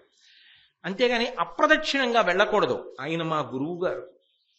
నువ్వు తెలియక రథం నడిపేటప్పుడు సారథిగా మొట్టమొదటిసారి కూర్చున్నావు కదా, రథాన్ని చటుక్కన ఆయనకి అప్రదక్షిణంగా తీసుకెడతావేమో, తీసుకెళ్ళద్దు. ఎప్పుడూ కూడా ఆయన రథం నాకు కుడి చేతి వైపు ఉండాలి. ఆయనకి ప్రదక్షిణంగా వెళ్ళాలి తప్ప అప్రదక్షిణంగా వెళ్ళకూడదు. ఆ గురువుకి శిష్యుడి మీద ఎంత ప్రీతి, ఆ శిష్యుడికి గురువు మీద ఎంత భక్తి. ఏమి గురు శిష్యులు. ఆషాఢమాసంలో చెప్పుకోవడం, దక్షిణాయనం రావడం, అయ్యప్ప క్షేత్రం, మనమెంత భాగ్యవంతులు. కాబట్టి ఈ మహాపురుషుడు ఎడం పరిభవము వలదు. ఏ కారణము చేత కూడా ఈయన అగౌరవపరపబడకూడదు. కించెత్తు కూడా అగౌరవం ఆయన పట్ల పనికిరాదు సుమా. ఆయన గురువు. అది దుర్యోధనుడైతే, అది కర్ణుడైతే వాళ్ళ జీవితాలు అలా ఉంటాయి, వీళ్ళ జీవితాలు ఇలా ఉంటాయి. నేనొక్కటి చెప్పనా, మనం గౌరవం ఇవ్వడం వల్ల కాదు అవతలవాడి గౌరవం, గౌరవించి మన గౌరవం నిలబడుతుంది. కాబట్టి ఈ మహాపురుషుడు ఎడం పరిభవము వలదు, ఈతడు కురుకుల నృపతనయ శిక్షకుడు సుమ్మనగా. మొత్తం కురువంశంలో ఉన్న వాళ్ళమందరం విలువిద్య ఆయన దగ్గరే నేర్చుకున్నాం. నాకే కాదు, మా అందరికీ ఆయన గురువు. ఇంతమంది శిష్యుల్ని తయారు చేసిన మహానుభావుడు. చాలా జాగ్రత్త సుమా. ఎంత గొప్పగా మాట్లాడాడండి. శస్త్రప్రకార నిపుణుండు, అస్త్రవిధుడు, దూరపాతనభి అభీలుడు, వర్చస్త్రాసిత రిపుడు, ధనుశాస్త్ర పరిజ్ఞాన ఘనుడు, అసదృశుడు శక్తిన్. ఏమనుకుంటున్నావు మా గురువుగారంటే? ఉత్తర కుమార, శస్త్రప్రకార నిపుణుడు. ఏదైనా ఒక శస్త్రాన్ని ప్రయోగించడం అంటే ఆయన తర్వాతే. శూలమైనా, కత్తి అయినా, ఏదైనా సరే, తోమరమైనా అలా ప్రయోగిస్తాడు. అంత నైపుణ్యం ఉన్నవారు మా గురువుగారు. అస్త్రవిధుడు, సమస్త అస్త్రములు ఆయనకి తెలుసు. దూరపాతనాభీలుడు, ఎంత దూరంలో ఉన్న లక్ష్యాన్నైనా సరే గురి చూసి కొట్టగలరు మా గురువుగారు. వర్చస్త్రాసిత రిపుడు, ఆయన కొట్టడం వరకు ఎందుకయ్యా, ఆయన వర్చస్సు చాలు పడగొట్టేస్తుంది అవతల వారిని. ఆ వస్తున్నవాడి కిరీటం, శంఖం, కపిధ్వజం, వింటినారి, దానికి పొంగిపోయాడు గురువుగారు. గురువుగారి వర్చస్సు గురించి పొంగిపోతున్నాడు శిష్యుడు. అది గురు శిష్య సంబంధం, అది వాళ్ళ ప్రేమ అంటే. కాబట్టి వర్చస్త్రాసిత రిపుడు, ధనుశాస్త్ర పరిజ్ఞాన ఘనుడు. ధనుశాస్త్రంలో ఇన్ని మించిన వాడు లేరు, అంత ఘనుడు. అసదృశుడు శక్తిన్, ఆయన అసలు పక్కన పోల్చి చూపించడానికి ఇంకొకడు ఆయనతో ఉండరు. అంతటి మహానుభావుడు. గురువు అన్న మాట ఎక్కడ వాడినా అదే ఉండాలి. మా గురువు గారి కన్నా నాకు తెలిసినంత వరకు ఘనులు ఎవరూ లేరనే అనాలంతే. అదే గురువు అంటే గొప్ప. ఆయన నిజంగా అంతటి వాడా కాదా పక్కన పెట్టండి, మీ గురి అలాగే ఉండాలి, నా గురి అలాగే ఉండాలి. గురు శిష్య సంబంధం అంటే అలా ఉంటేనే గురు శిష్య సంబంధం అంటారు. కాబట్టి ఈతని తోడి కయ్యమునకియ్య కొనందగదు ఏను దుష్పథజ్యూత జయోద్ధతుండకు సుయోధనునిన్ పరిమర్పబోవుచో శాత శరోత్కరుంబితడు చక్కగా చేయునో నన్ను నేయడో చూతము తానమున్ననికి జుచ్చిన జొత్తముగా కపిమ్మటన్. ఉత్తర కుమార ఒక్క విషయం జ్ఞాపకం పెట్టుకో, అసలు మనకు ఆయనతో యుద్ధమే వద్దు. ఆయనతో యుద్ధం నాకెందుకు? గోవులను మరల్చాలి, ఆ రాజు ఎక్కడున్నాడో వెతుకు దుర్యోధనుడు. అక్కడికి పోని రథాన్ని, వాడిని పట్టుకుంటే గుడ్డెకాయ పట్టేసినట్టే, వాణ్ణి పట్టుకుందాం. ఇది జూదమిచ్చటనాడంగా రాదు సూమి, ఆయనే చెప్పాడు అర్జునుడు. జూదమాడే ప్రదేశం కాదుగా శకుని తీసుకొచ్చి, కాబట్టి పట్టుకుందాం. ఆ దుర్యోధనుణ్ణి పట్టుకుని ముందు మందల్ని వెనక్కి మరల్చాలి. గోపాల బాలురందరూ ఆవుల్ని తోలుకుంటూ విరాట్ నగరానికి వెళ్ళిపోవాలి. ఆ తర్వాత మిగిలిన వాళ్ళతో యుద్ధం. అయితే ఒకటి, నేను దుర్యోధనుడి మీద యుద్ధానికి ఎడతా. ఒకవేళ మా గురువు గారు నా మీదకి యుద్ధానికి వచ్చి బాణం వేస్తే వేస్తా, ఆయన ఒకటేస్తే నేను ఒకటేస్తా, ఆయన రెండేస్తే నేను రెండేస్తా. ఆయన యుద్ధం చేస్తే యుద్ధం చేస్తా, ఆయన పక్కకి వెళ్ళిపోతే నేను పక్కకి వెళ్ళిపోతా. నా అంతా నేను వెళ్ళను. ఆయన యుద్ధం చెయ్యకుండా వదిలిన నాడు చెయ్యను. నేను మొన్న చెప్పిన ప్రసంగం ద్రోణుడు పుచ్చుకున్నటువంటి మాట గుర్తు తెచ్చుకోండి. అది గురు శిష్యుల యొక్క అనుబంధం ఎంత దూరదృష్టితో అడిగాడో చూడండి. కాబట్టి తానమున్ననికి చొచ్చిన చొత్తముగాక పిమ్మటన్. ముందు గురువు గారి యుద్ధానికి వస్తే అప్పుడు యుద్ధం చేద్దాం తప్ప ముందు మనం మాత్రం గురువు గారి మీద యుద్ధానికి వెళ్దాం పద అన్నాడు. సరే, యుద్ధం జరిగింది. జరిగిన తర్వాత అందులో ఆశ్చర్యం ఉందండి.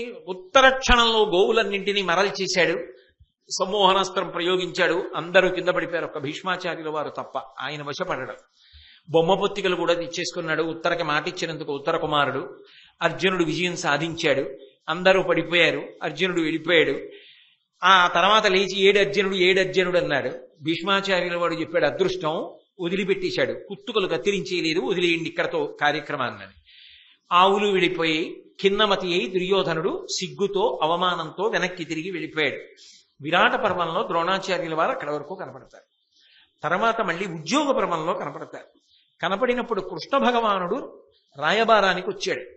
వచ్చి దుర్యోధనాదులు యుద్ధం చేయడానికి సిద్ధపడుతుంటే, యుద్ధానికి వెళ్ళవద్దయా, నా మాట విను, మీరందరూ కలిసి ఉండండి, చక్కగా రాజ్యాన్ని విభాగం చేసుకోండి, సంతోషంగా బ్రతకండి, శ్రీకృష్ణ భగవానుడు ఏ మాటలు చెప్పాడో ఆ మాటలను పాటించు, దాని వలన నీకు అభ్యున్నతి కలుగుతుందని ఎంతో ప్రేమతో భీష్ముడు మాట్లాడాడు. తర్వాత ద్రోణుడు మాట్లాడాడు. మహానుభావుడు ఆ ద్రోణుడు మాట్లాడుతున్నప్పుడు ఎంత ప్రేమగా మాట్లాడతాడు. పెద్దరికం అంటే పెద్దరికం కదండి. అసలు ఆ మాట తీరు చూడండి. పితృపితామహ గురులుమై ప్రీతిగోరుచున్న ఎట్టి మా పరమ హితోపదేశవాక్యములు విని దుర్జన వచన రచన గొనక బంధులతో నడగూడి మనుము. దుర్యోధన, నేను చెప్తున్న మాట కేవలం గురువుగారు చెప్తున్న మాట అనుకోకయా. 85 సంవత్సరముల వయస్సు అప్పటికి ద్రోణాచార్యుల వారికి, వృద్ధుడు. అందుకే అంటున్నాడు, పితామహ, తండ్రి లాంటి వాణ్ణి, తాత లాంటి వాణ్ణి, గురువుని, పెద్దవాణ్ణి, చెప్తున్న మాట వినవయ్యా. నిన్ను ఆఖరికి నట్టేట ముంచేటటువంటి వారి మాట వినకయ్యా. అవి ఇప్పటికి వినడానికి బాగున్నట్టుగా ఉంటాయి. పెద్దలైన వారు హితం చెప్పేవారి మాటలు వినడం జీవితంలో నేర్చుకో, వృద్ధిలోకి వస్తావు. హాయిగా బంధువులతో కూడి సుఖాన్ని పొందవయ్యా. ఎందుకయ్యా నిష్కారణంగా కృష్ణుడి మాట వినకుండా యుద్ధానికి ఎడతానంటావు అని విన్నుడు ప్రీతి చెప్పిన సవిస్తర వాక్ప్రచయంబుతో త్రోవ పోవన్న కుమారా, అట్లైన ఆయువు శ్రీయును నీకు కల్గు, మా కన్నులు చల్లగా నకట కన్గొనుచుందుము మేము, అట్లు కాకున్నను నీవు నేర్తు నొండన నేరము నిండుకొల్పదన్. ఆయన పరమసత్యాన్ని ఎంతో ప్రేమతో చెప్తున్నాడు. విన్నుడు ప్రీతి చెప్పిన సవిస్తరవా ప్రచయంబు త్రోవ పోవన్న కుమారా. ఓ కుమారా, కొడుకు లాంటి వాడా, మరి గురువుగారు తండ్రి లాంటి వాడు కదా.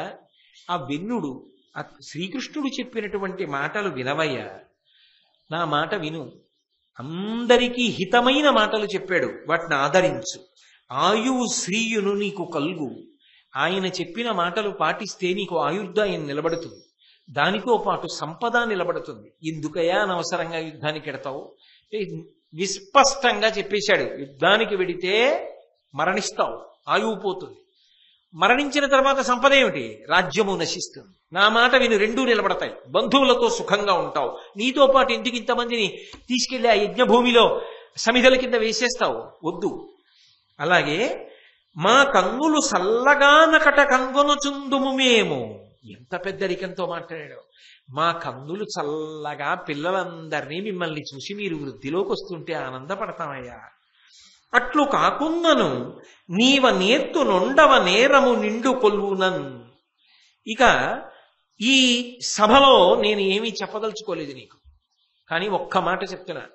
శ్రీకృష్ణుడు చెప్పిన మాట పాటించకపోతే, భీష్ముడు చెప్పిన మాట పాటించకపోతే, గురువునైన నేను చెప్పిన మాట పాటించకపోతే చిట్ట చివరికి ఏమైపోతావంటే దీని యొక్క ఫలితాన్నంతటినీ కూడా నువ్వే అనుభవించవలసి వస్తుంది. ఆ అనుభవించవలసిన రోజు వచ్చిన నాడు మాత్రం బాధపడి ప్రయోజనం ఉండదు. ధర్మపుత్రుని పదద్వయమున కతిభక్తి నిరిగిన అతడు నిన్నెత్తి గుచ్చి నుడుగేల పెద్దయు తడవుగా కౌగులింపంగా భీముడును నీవు పరమహర్షమున జారుతర వక్షములు సంగతములుగా పరిరంభణంబనర్పంగా నరుడు కవలును మ్రొక్కిన కరమర్ది దిగిచి నీ వాలింగనంబు సేయంగా ఇట్లు వారు మీరును తగ బాంధవమున బొదలి ఇంపు తడుకొత్త తామర తంపరైన చిలులు చుట్టలు కలసి పేరలమి పొంది ఉల్లసిల్లంగ కులమెంత యొప్పు నొక్కు. పాపం కలకన్నాడు మహానుభావుడు. ఆయన అన్నాడు, ఇందుకురా యుద్ధం యుద్ధం యుద్ధం అని వెర్రెక్కిపోతున్నావు? ధర్మరాజు మహానుభావుడు రా, నీకు అన్నగారురా. ఆ ధర్మరాజు గారి దగ్గరికి వెళ్ళి నువ్వు వంగి ఆయన పాదములకు నమస్కారం చేస్తే నువ్వు చేసిన తప్పులన్నీ మర్చిపోతాడు. రెండుల చేతులతో నిన్ను ఎత్తి పట్టుకుని గాఢంగా కౌగలించుకుంటాడు. నువ్వు భీముడు మీ విశాలమైన వక్షస్థలములు ఉరుసుకునేటట్టుగా ఇద్దరూ కౌగలించుకుంటే ఆ అర్జునుడు నకుల సహదేవులు కవలలు వాళ్ళొచ్చి నీకు నమస్కారం చేస్తే నువ్వు వాళ్ళని గుత్తి ఎత్తి పట్టి పైకెత్తి కౌగలించుకుంటే మీరందరూ అలా కళ్ళ ముందు కలిసి ఉంటే పిల్లలతో పాపలతో తామర తంపరగా వంశం పెరుగుతుంటే వృద్ధులమైపోయాం, మాకింతకన్నా ఏం కావాలరా? ఆనందపడిపోతాం. చిదిమీకురా, నాశనం చేసేకురా, ఈ పుష్పవాటికని భ్రంశం చేయకు, అందరూ సంతోషంగా ఉండేటట్టుగా కృష్ణుడు చెప్పిన మాట విను, నా మాట విను అన్నాడు. అంత తేలికగా వింటే భారతం ఇన్ని పర్వాలు ఎందుకు వస్తాయి? మూర్ఖుడు మూర్ఖుడే, నేను యుద్ధం మానను అన్నాడు. శ్రీకృష్ణుని ఆశీస్సులు పొందమన్నాడు ద్రోణాచార్యుల వారు. పొందుతాడా? పొందలేరు సరికదా. శ్రీకృష్ణుణ్ణి బంధించేటటువంటి ప్రయత్నం చేశాడు. ప్రయత్నం చేస్తే శ్రీకృష్ణ భగవానుడు తన విశ్వరూపాన్ని చూపించాడు. ఆ విశ్వరూపాన్ని చూపించినప్పుడు కొంతమంది మహాపురుషులు మాత్రమే దాన్ని దర్శనం చేశారు. అలా దర్శనం చేసిన వాళ్ళల్లో భీష్ముడు, విదురుడు, ద్రోణుడు, సంజయుడు మొదలైన వారు ఉన్నారు. అంటే శ్రీకృష్ణ పరమాత్మ యొక్క విశ్వరూప సందర్శనం చేసినటువంటి ధార్మికులలో, భక్తులలో ద్రోణుడు కూడా ఒకడు. అంటే కృష్ణ భగవానుడి యొక్క అనుగ్రహాన్ని పొందినటువంటి వాడు ద్రోణాచార్యుడు. లేకపోతే ఎలా విశ్వరూప సందర్శనం అవుతుంది? అక్కడున్న ఎవరు పొందగలిగారు? ఒక్క ఈ నలుగురు పొందారు. ఆయన అనుగ్రహించాడు కాబట్టి ధృతరాష్ట్రుడు, గాంధారి పొందగలిగారు. కాబట్టి విశ్వరూప సందర్శనాన్ని పొందాడు. తర్వాత ఇక యుద్ధం ప్రారంభమయ్యేటటువంటి సందర్భంలో 11 అక్షౌహిణీల సైన్యం బయలుదేరాలి యుద్ధానికి. సేనాపతుల్ని నియమించాడు దుర్యోధనుడు. నియమించినప్పుడు 11 మందిని సేనాపతులుగా అభిషేకం చేశాడు. ఈ 11 మందిలో మొట్టమొదట పేరు ద్రోణాచార్యుల వారిని చెప్పాడు. ద్రోణుణ్ణి, కర్ణుణ్ణి, అశ్వత్థామని, బాహ్లికుణ్ణి, శల్యుణ్ణి, కృపాచార్యుల వారిని, భూరిశ్రవుణ్ణి, శకుని, కృతవర్మ, కాంభోజరాజు, సైంధవుడు. ఈ 11 మందిని 11 అక్షౌహిణీలకి సేనాపతుల్ని చేశాడు. చేసి యుద్ధానికి సన్నద్ధమయ్యాడు. మిగిలిన వాళ్ళ యొక్క బలాబలాల్ని వివరిస్తూ ఆ భీష్మాచార్యుల వారు ఎవరు అతిరథుడో, ఎవరు అర్ధరథుడో ఎవరు ఎంత బలమున్నవాడో నిర్ధారణ చేసి వర్గీకరించాడు. ఆ వర్గీకరణ చేసినప్పుడు ద్రోణాచార్యుల వారి గురించి ఒక మాట చెప్పాడు. అది పరమాద్భుతం. ఈ మాటలు ద్రోణాచార్యుల వారి గురించి చెప్పాడు తప్ప ఈ విశేషణాలు కాని ఈ గొప్పతనం కాని ఇక ఎవ్వరి యందు భీష్ముడు ప్రయోగించరా. ఒక్క ద్రోణాచార్యుల వారి గురించి ఈ మాట చెప్పాడు. అతిరథోత్తముండు ద్రోణాచార్యుడు అండలి ఇందలి విలుకాండ్రకెల్ల గురుడు హితుడు నీకెంతయు నేర్చిన మొనలితండరిన జమరియట్ల మ్రందు వృద్ధనీతని భావింపరాదు అనిలోన అంగ విస్ఫురణంబు భంగి చూడ అర్జునిపై కూర్మి అతనిని ఓచేయడు సచరాచరంబైన జగములెల్ల నొక్క మొగమై కడంగినన్ చిక్కువరుచు దివ్య బాణజాలంబుల దీటుకులిపి ప్రాణంబులు దాపడు ఈతని పాటి దొరలు కాన మీరాజ్యములయందు కౌరవేంద్ర. ఈ విశేషణాలు ఒక్క ద్రోణాచార్యుల వారికే వేశాడు. అతిరథోత్తముండు ద్రోణాచార్యుడు. ద్రోణాచార్యుడు అతిరథులలో అగ్రగణ్యుడు. ఆయనతో సమానమైన మహావీరుడు ఈ లోకంలో లేడు. అందలి ఇందలి విలుకాండ్రకెల్ల గురుడు. అటు పాండవుల వైపైనా సరే ఇటు కౌరవుల వైపైనా సరే ఎంతమంది విలుకాండ్రున్నారో అంతమందికి గురువు ఈ ద్రోణాచార్యుడే. బహుశా అలా ఉండి యుద్ధం చేసిన వాడు ఎవరైనా ఉంటాడా? అది ద్రోణుడికే చెల్లింది. అంత గొప్పవాడు. హితుడు నీకెంతయు, నీ మంచితనాన్ని కోరుకునే వాళ్లలో, నీ ఉన్నతిని కోరుకునే వాళ్లలో, నీ క్షేమాన్ని కోరుకునే వాళ్లలో అగ్రగణ్యుడు. నేర్చిన మొనలితండరిన జమరియట్ల మ్రందు. ఎంత గొప్ప గొప్ప వ్యూహాలు ఎదిరిపక్షం వాళ్ళు రచించని ఈ 2 వేళ్లతో పట్టుకుని నలిపేసినట్టు నలిపేస్తాడు వ్యూహాల్ని. ఆయనని బంధించగలిగిన వ్యూహం, ఆయనని బాధ పెట్టగలిగిన వ్యూహరచన చేయడం ఎవరికీ సాధ్యం కాదు. ఇంత తేలిక మాట వాడాడండి, నలిపేస్తాడంతే. అంత గొప్పవాడు. వృద్ధునీతని భావింపరాదు అనిలోన అంగవిస్ఫురణంబు భంగి చూడ. 85 ఏళ్ళు అనుకుంటున్నావా? యుద్ధం చేస్తున్నప్పుడు చూడు, 16 ఏళ్లవాడు ఆయనతో పనికిరాడు. అలా చేస్తాడు. ఆయన శరీర పటుత్వం అలా ఉంటుంది. అంత గొప్ప శరీర పటుత్వం. అటువంటి యుద్ధం చేయగలడు. అంతేకాదు అర్జునుడిపై కూర్మి అతన్ని నోచేయడు. అర్జునుడు అంటే చాలా ప్రేమ. అతనితో మాత్రం యుద్ధం చేయడు, బాణాలు వేయడు. సచరాచరంబైన జగంబులెల్ల నొక్క మొగమై కడంగినన్ చిక్కువరచు దివ్య బాణ జాలంబుల దిటుగొలిపి. ఒకళ్ళు ఇద్దరు కాదు, సమస్త చరాచర ప్రపంచములన్నీ ఒక ఎత్తు. ద్రోణుడు ఒకవైపు ఉంటే వాళ్ళందరూ కలిపి విడిచిపెట్టిన బాణాలన్నింటినీ ద్రోణుడు ఒక్కడే నిచ్చేస్తాడు. ఇది ఎవరు చెప్తున్న మాట? భీష్ముడు చేస్తున్న నిర్ణయం. అంతటి మహావీరుడు. దివ్య బాణ జాలంబుల దిటుగొలిపి ప్రాణముల డాపడవు. అసలు ప్రాణముల మీద భీతే లేదు, బతకాలన్న కోరికే లేదు. అంత పిరికివాడు కాడు. ఈతని సాటి దొరల కానమే రాజ్యములయందు కౌరవేంద్ర. అసలు రాజ్య పరిపాలన చేసేటటువంటి క్షత్రియుల్లో కూడా ఇతనితో సమానమైన వీరుడు లేడు. అంటే ఇంత పెద్ద స్థాయినిచ్చి ద్రోణాచార్యుల వారి గురించి మహానుభావుడు భీష్ముడు మాట్లాడాడు అంటే ద్రోణుడు ఎంత గొప్పవాడో మీకు అర్థమవుతుంది. కురుక్షేత్ర యుద్ధ భూమిలో కలుసుకున్నారు. 2 పక్షాలు 2 వైపులా నిలబడ్డాయి. ఇటు భీష్ముడు సర్వసైన్యాధిపతి, ద్రోణుడు నిలబడి ఉన్నాడు. ధర్మరాజు గారు అవతల వైపు నుంచి యుద్ధానికి ఇంకా సిద్ధం అవ్వాలి. అటువంటి సమయంలో అకస్మాత్తుగా ధర్మరాజు గారు ఒక పని చేశాడు. భీష్మ ద్రోణాదుల వద్దకు వెళ్లాలనుకున్నాడు. అనుకుని సమరకౌతుకి అయిన అజాతశత్రుడు ఒప్పు మిగిలెడు మైమరు ఊడ్చి ఆయుధములతో కూడా తన అరదమున పెట్టి ఇలకు దిగి మౌని అయి కరంబులు మొగుడ్చి. అకస్మాత్తుగా కవచం విప్పేశాడు, రథంలో పెట్టేశాడు. తన దగ్గరున్న ఆయుధాలు తీశాడు, రథంలో పెట్టేశాడు. 2 చేతులు జోడించి నమస్కారం చేస్తూ మౌనంగా బయలుదేరి వెళ్ళిపోతున్నాడు.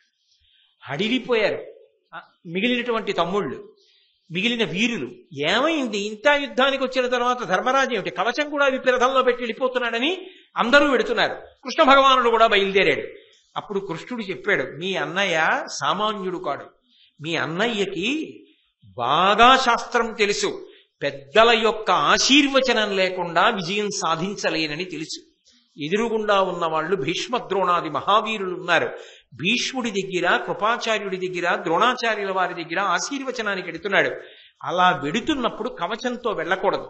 అందుకని కవచాన్ని, అస్త్రాల్ని అంటే శస్త్రములను తీసేసి పక్కన పెట్టేసి పాదచారి అయి వెడుతున్నాడు. మౌనంగా 2 చేతులు కైమోడ్చి వెడుతున్నాడు. మీరు కూడా మాట్లాడకుండా ఆయన అనుగమించండి అన్నాడు. అందరూ కైమోడ్చి వెళ్ళారు. వెళ్ళిన తర్వాత మొట్టమొదట భీష్ముడికి నమస్కారం చేశాడు, మాట్లాడాడు. భీష్ముడి గురించి విన్నప్పుడు ఇంద్రుగారి ద్రోణాచార్యుల వారి దగ్గరికి వెళ్ళాడు. ఆయనకి నమస్కారం చేశాడు. ఏం కావాలన్నాడు. నాకు విజయం కలగాలని ఆశీర్వచనం ఇవ్వండి గురుదేవా అన్నాడు. ఆయన నవ్వు నవ్వాడు. ఎక్కడున్నాడు? శత్రుపక్షంలో ఉన్నాడు. శత్రుపక్షంలో ఉన్న గురువు గారిని ఏమడిగాడు? నేను గెలవాలని నాకు వరం ఇవ్వండి అని అడిగాడు. అడిగితే ద్రోణాచార్యుల వారు నవ్వి అన్నాడు, నీకు ఇంకొకరి దీవెనలు ఎందుకు? ఇంకొకరు చెప్పవలసిన అవసరం ఏమిటి? నీ పక్షాన శ్రీకృష్ణుడు ఉన్నాడుగా. ధర్మం ఎక్కడుంటుందో అక్కడ కృష్ణుడు ఉంటాడుగా. కృష్ణుడు భగవానుడుగా. యువతల వైపు ఎంత బలగా ఉన్నా ధర్మం ఉన్న వైపు గెలుస్తుందా, ధర్మం లేని వైపు గెలుస్తుందా? కాబట్టి ప్రత్యేకంగా ఇంకా ఆశీర్వదించాలా? నువ్వు గెలిచి తీరుతావు ధర్మజా. గురువుగారు మీ ఆశీర్వచనం చాలా సంతోషం. కానీ గురువుగారు మీరు ఆయుధం చేతిలో పట్టుకుని రథంలో కూర్చుని అవతల వైపు నుంచి యుద్ధం చేస్తుంటే మేము గెలుస్తామా? మీరు ఉన్నంత కాలం, మీరు ధనుర్బాణములు పట్టుకున్నంత కాలం గెలవం కదా, మీరు ఎలా చనిపోతారు గురువుగారు అని అడిగాడు. ఎంత మెత్తని కత్తో చూడాలి. కానీ నేను మీకు మొన్ననే మనవి చేశాను కదా, ఆయన ఎటూ సిద్ధపడిపోయాడు. శరీరం వదిలిపెట్టాలి కదా, అది యుద్ధభూమిలోనే వదిలిపెట్టాలి. కాబట్టి ఆయన అన్నాడు, నా చేతిలో ఆయుధం ఉన్నంతసేపు నన్ను చెనకగలిగిన వాడు లేడు. నేను ఒకవేళ ఉపవాసం పాటించి, ఉపవాసం అంటే మౌనం, భగవంతుడి గురించి ఆలోచిస్తూ యుద్ధం చేస్తున్న వాడిని అకస్మాత్తుగా అస్త్రాలు విడిచిపెట్టేసి మౌనం పాటించి నిశ్శబ్దంగా కూర్చుని ఉండిపోతే నన్ను చంపేయచ్చు. కానీ నన్ను అలా చంపేయాలంటే నాకు ఏదో ఒక పెద్ద కీడుకి సంబంధించిన వార్త వినపడాలి. అది కూడా పరమ నమ్మకస్తుడైన వాడెవరో నాతో ఆ మాట చెప్పాలి. ఆ మాట నేను నమ్మితే అన్నీ వదిలిపెట్టేస్తాను. వదిలిపెట్టేస్తే నన్ను చంపేయచ్చు ధర్మరాజా. చాలు గురువు గారు, ఎవరి ధర్మం వాళ్ళదే. ఇది తప్పని మీరు అనడానికి లేదు. మరి ఆయన యుద్ధానికి వచ్చాడు. ద్రోణుడు ఎన్నాళ్ళు శరీరంతో ఉంటా? ధర్మం నెగ్గాలి, తాను వెళ్ళిపోవాలి. కాబట్టి ఆయన చెప్పేశాడు. ఎంతంత ధర్మాత్ములు. కాబట్టి ఆయన సిద్ధపడ్డాడు. కానీ ఒకానొకప్పుడు ద్రోణుడంతటి వాడు కూడా చెయ్యకూడనటువంటి పని, చెయ్యరాని పని ఒకటి మాత్రం చేశాడు. ఏదది అంటారేమో, నిండు సభలో ద్రౌపదీదేవి యొక్క వస్త్రాపహరణం జరుగుతుంటే ఇంతమంది పెద్దలున్నారు, భీష్మద్రోణాదులు. సభలో ఉన్నప్పుడు ధర్మం చెప్పాలి, ధర్మాత్ములు ధర్మం చెప్పండి అని అడిగింది ద్రౌపదీదేవి. కానీ వాళ్ళు కొన్ని కారణముల చేత చెప్పడం మానేశారు. ఎందుకనంటే అమ్మా నీ ఎందు తప్పు లేదు అన్నారు అనుకోండి, ఆవిడ శపిస్తుంది, కళ్ళ ముందు వంశాలు కూలిపోతాయని ఊరుకున్నారు. విదురుడు అప్పుడే చెప్పాడు, ధర్మం తెలిసి చెప్పకపోతే మహాదోషం సంక్రమిస్తుందని. ఒక కులకాంత, ఒక మహాపతివ్రత అడిగితే చెప్పలేదు జవాబు. అడిగితే జవాబు చెప్పకుండా ఊరుకుండిపోయినటువంటి దోషం వదిలిపెట్టదు అని విదురుడు ఆనాడే చెప్పాడు. అందుకే కుంతీదేవి చెప్పింది, ఆనాడు సభలో ధర్మానికి నిలబడి మాట్లాడిన వాడు విదురుడు ఒక్కడే, సమాజమునకు ఆదర్శప్రాయుడు అంది. ద్రోణుడు కాని భీష్ముడు కాని ఆ దోషం చేసిన వాళ్లే. దానికి యుద్ధభూమిలో మరణించి తీరవలసినదే. కర్మాకర్మ ఫలప్రదాత అయిన పరమేశ్వరుడు పడగొట్టేస్తాడు. కాబట్టి శరీరం వదిలిపెట్టేస్తానని తెలుసు, తను చేసింది ఏమిటో కూడా తెలుసు. అందుకే పడిపోవడానికే సిద్ధపడిపోయాడు. అందుకే ఎలా పడిపోతాడో కూడా చెప్పించాడు. ఎవరి ధర్మం వాళ్ళది. ఒకనాడు చెప్పలేదు, చెప్పకూడదని కాదు, అప్పటికి ఉపద్రవం వస్తుందని చెప్పలేదు. కానీ అలా అనుకుని చెప్పకపోయినా అది తప్పే. విదురుడే చెప్పేశాడు అక్కడ తీర్పు. కాబట్టి ఇప్పుడు యుద్ధం ప్రారంభమైన తర్వాత దృష్టద్యుమ్నుడు, ద్రోణాచార్యుడు యుద్ధం చేశారు. ఆ ద్రోణాచార్యుల వారు దృష్టద్యుమ్నుడితో చేస్తున్నటువంటి యుద్ధాన్ని తట్టుకోలేకపోతే ఆ దృష్టద్యుమ్నుడిని ఆ భీముడు వచ్చి రథం మీద ఎక్కించుకుని తీసుకుని వెళ్ళిపోవలసి వచ్చింది. ఆ తర్వాత భీష్మాచార్యుల వారు మరణించాడు. ద్రోణుడికి పట్టాభిషేకం చేశారు సర్వసైన్యాధిపతిగా. పట్టాభిషేకం చేసిన తర్వాత ద్రోణాచార్యుల వారు దుర్యోధనుడికి వరం ఇచ్చాడు. సర్వసైన్యాధిపతి అయ్యారు కదా. ఇంత ప్రేమతో నన్ను భీష్ముని పిదప బలంబునకెల్లను ముఖ్య చేసి పూజించితివి, వినుతాచరణ ఫలంబును కనువాడవు వరము కోరు కౌరవనాథ. నన్ను సర్వసైన్యాధిపతిని చేశావు కదా, నీకు వరం ఇస్తాను, ఏం కావాలన్నాడు. వరమిచ్చదేని కోరెదా పరమహితము ధర్మపుత్రు ప్రాణముతోడం దురమున పట్టి భుజాభీకర కొని రావలయు మత్సాకాశంబునకున్ అన్నాడు. మీరు నిజంగా వరవిద్దామనుకుంటే నాకు ఒక మహోపకారం చేయాలి. ధర్మరాజు గారిని చంపడం కాదు, ప్రాణములతో పట్టి బంధించి నా దగ్గరికి తీసుకురండి అన్నాడు. అంటే పొంగిపోయాడు ద్రోణాచార్యుల వారు. అబ్బా ఎంత మంచివాడివిరా, ఇప్పుడు కదురా అజాతశత్రువు అన్న పేరు ధర్మరాజు పట్ల అన్వయమైంది. అంటే నేను ధర్మరాజుని బంధించి తీసుకొచ్చేస్తే యుద్ధంలో ధర్మరాజు ఓడిపోయినట్టేగా, ధర్మరాజు పక్షం ఓడిపోయినట్టుగా, బంధీకృతుడు అయిపోయాడుగా. యుద్ధంలో ఓడిపోయాడు, అయిపోయింది యుద్ధం, అప్పుడు అర్ధరాజ్యం ఇచ్చేస్తావు, నీ ఔదార్యాన్ని చాటుకుంటావు, అందుకేనా బంధించి తీసుకురమ్మన్నావు అన్నాడు. అంటే దుర్యోధనుడు అన్నాడు, అందుకు కాదు గురువు గారు, మీరు పాపం అలా అనుకుంటూ ఉంటారు, కానీ అందుకు కాదు. ఆ ధర్మసూను కయ్యంబున చంపిన కోపించి గాంధీవి కురుకులంబు సమయించు మనమోపి సర్వపాండవులను చంపితేమి ప్రచండ చక్రధార కౌరవకోటి తలలేరి రాజ్యంబు గోవిందుడీకున్నే గొంతికైన కాన యుధిష్ఠరు గాయంబు నొంపక తెచ్చి జూదంబాడు తెరను నచ్చి మగుడ నడవికి నడిచిన తగిలి అతనితోడ తమ్ములు పోనంతతోన ఎల్లదొసగుమాలు అప్రతిహత దోర్విభూతి పెద్ద కాలమే నేలుదు పృథివీ అల్లా.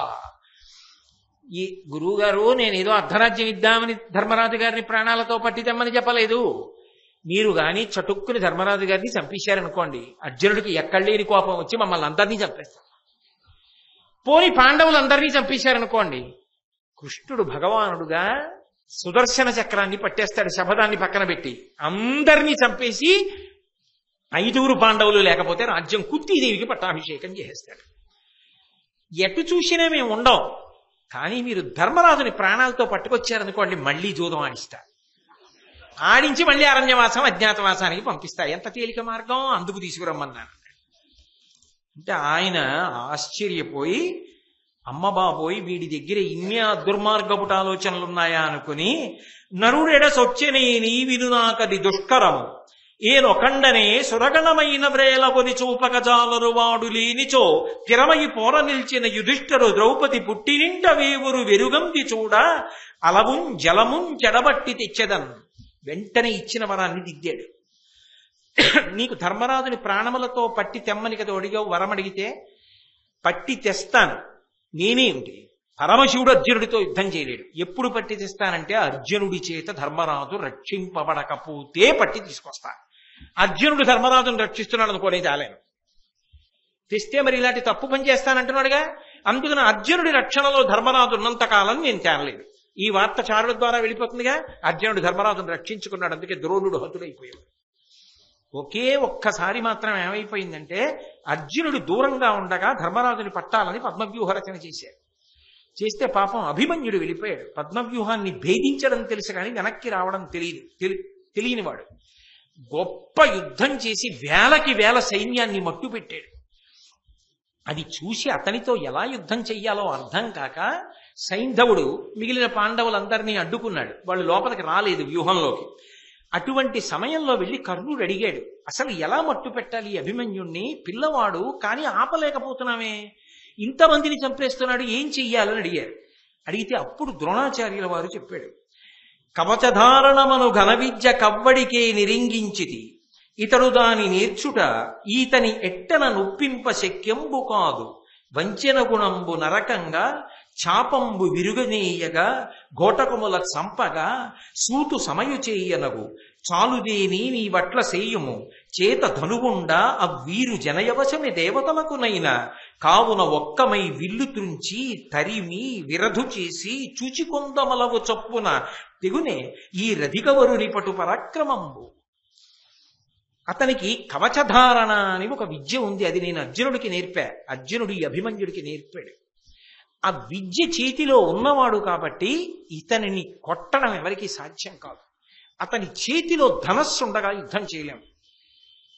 ద్రోణాచార్యుల వారు చెప్పేసినటువంటి దోషభూయిష్టమైన విషయాల్లో ఇది ఒకటి. మరణానికి ఏదో కారణం ఉండాలి కదండి. అక్కడ సభలో మాట్లాడడం, ఇక్కడ తన సైన్యాన్ని రక్షించాలి, మరి సర్వసైన్యాధిపతిగా ఉన్నాడు, కానీ కపటోపాయం చెప్పారు. ఆ ధనస్సు ఉన్నంతసేపు ఏం చేయలేవు. కాబట్టి ఓ పని చేయి, నువ్వు చేయగలిగితే కర్ణ ఓ పని చేయి, వెనక్కి వెళ్ళినట్టు వెళ్ళిపో. వెనక నుంచి యుద్ధం చేస్తావు అనుకోరుగా, ధర్మం తప్పి వెనక నుంచి కపటోపాయంతో బాణం వేసి ధనస్సు విరగొట్టు. వెంటనే ధనస్సు తీసుకుంటాడు. ఇంకోటి తీసుకోకుండా ఉండాలంటే ఉత్తర క్షణంలో గుర్రాలు పడగొట్టేయాలి, రథం పడగొట్టేయాలి, కవచం భేదించేయాలి, అప్పుడు దొరుకుతాడు. లేకపోతే దొరకడు. చేస్తావా అన్నాడు. నే చేస్తానని కర్ణుడు వెనక్కి వెళ్ళినట్టుగా వెళ్ళి బాణం వేసి ఆ అభిమన్యు కుమారుని యొక్క ధనస్సుని విరగొట్టాడు. వెంటనే ద్రోణాచార్యుల వారు గుర్రాలు పడగొట్టేశాడు, కృపాచార్యుల వారు రథసారథిని పడగొట్టాడు, కర్ణుడు విల్లు విరిచేశాడు. అయినా సరే కత్తి పట్టుకుని పైకెగిరి యుద్ధం చేశాడు, కిందకి దిగి రథచక్రం పట్టుకుని యుద్ధం చేశాడు. అయినా సరే ఇంతమంది వీరులు చుట్టూ ఉండే అధర్మ యుద్ధంలో మట్టు పెట్టి చంపేశారు. తన సైన్యాన్ని కాపాడుకోవడానికి చేసిన కపటోపాయాన్ని చెప్పి అభిమన్య వధకి కారణమయ్యాడు. అయితే దాని వెనక ఉండే ధర్మరహస్యాలు ఏవైనా కావచ్చు.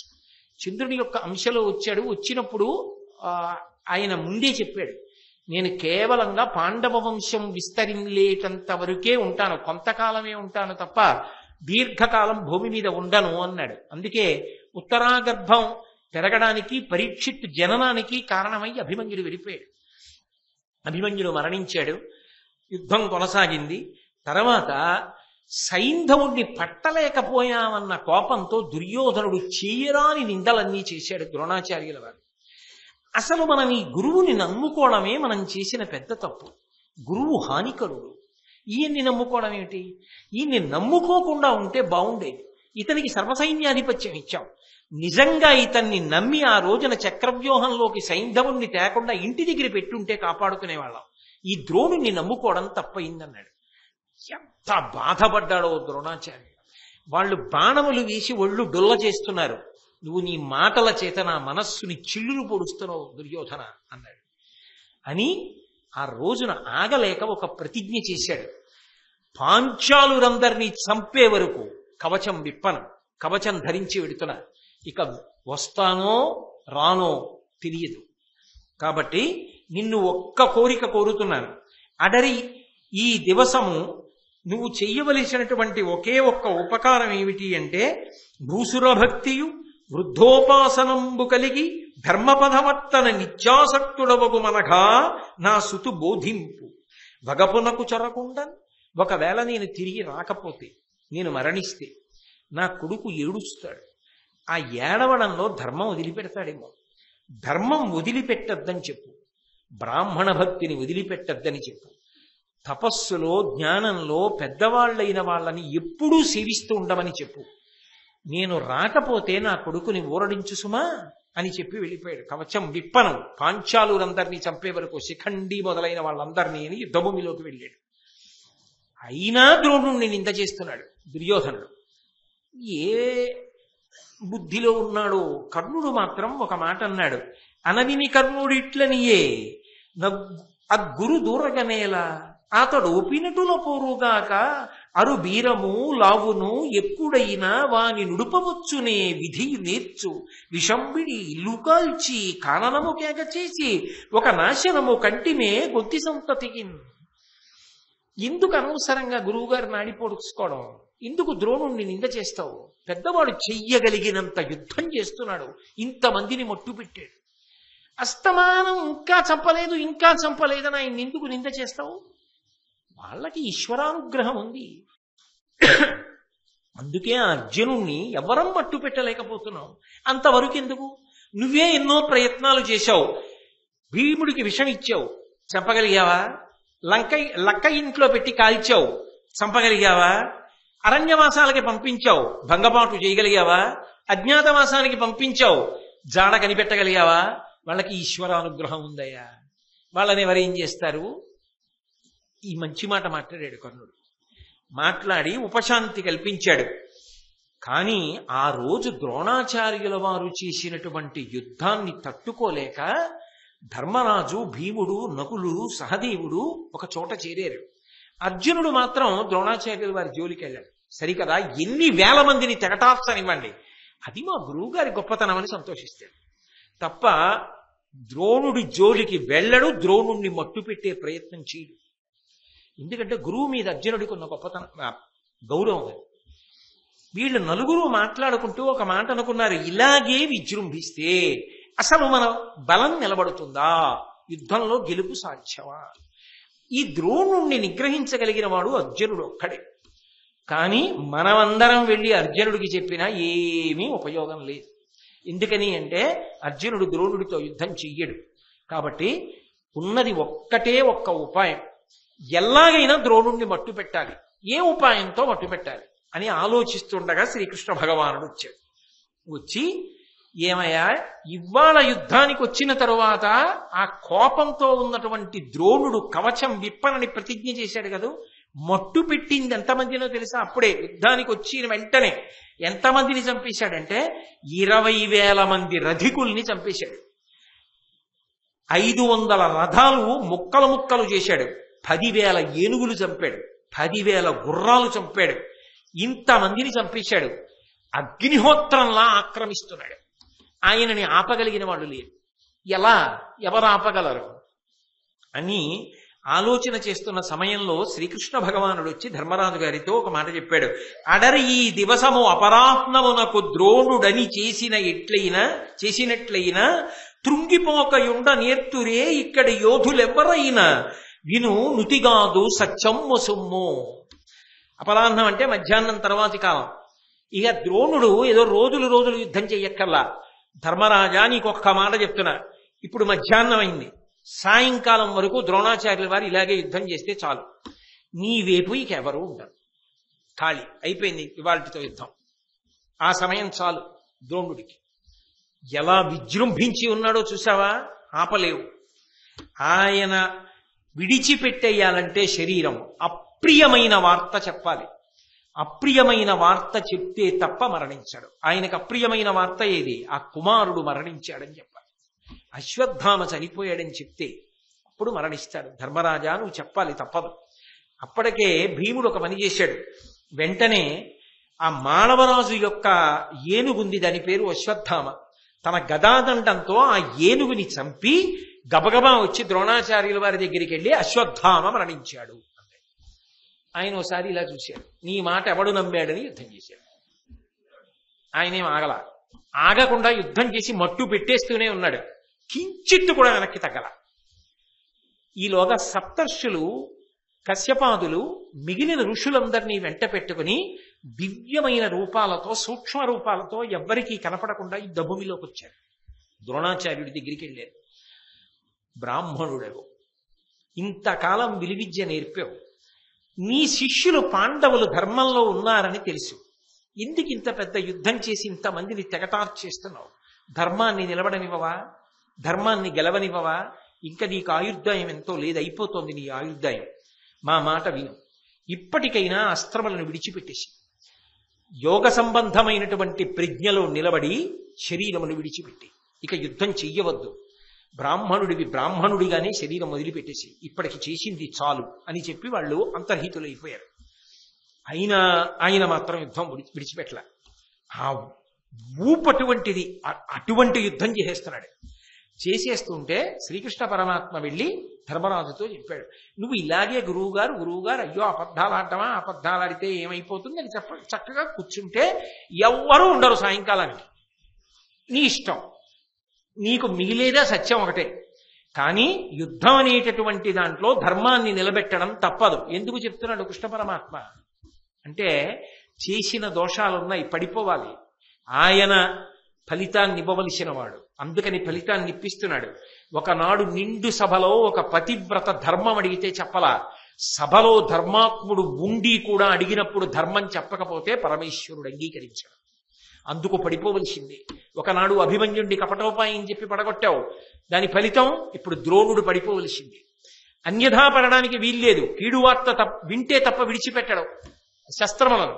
అందుకని కీడు వార్త చెప్పవలసిందే, ధర్మరాజా చెప్పు అన్నాడు.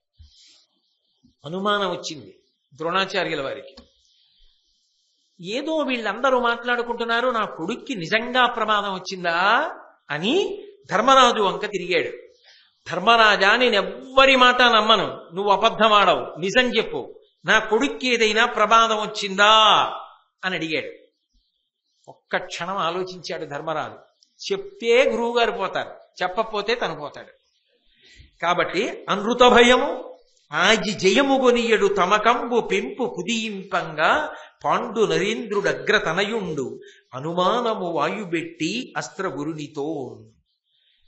తను గెలవాలన్న తమకం ఎక్కువైపోయి గురువు గారిని అలా అబద్ధం చెప్పి మట్టు పెట్టడమా అన్న శంక తొక్కివేయబడగా, గెలవాలనేటటువంటి తమక బుద్ధితో వలయుకొలది నిలుంగెత్తి వర్ణసమితి అచ్చుపడగా అశ్వత్థామ సత్యె అనియే అని పదంపడి అల్లన అతని చెవికి వినగరాకుండా కుంజరమనియ అధిపా బాగా గట్టిగా అశ్వత్థామ హతః, అశ్వత్థామ చనిపోయాడు అని ఆ యుద్ధం చప్పుల్లో గురువుగారి చెవిలో పడకుండా కుంజరహ అన్నాడు.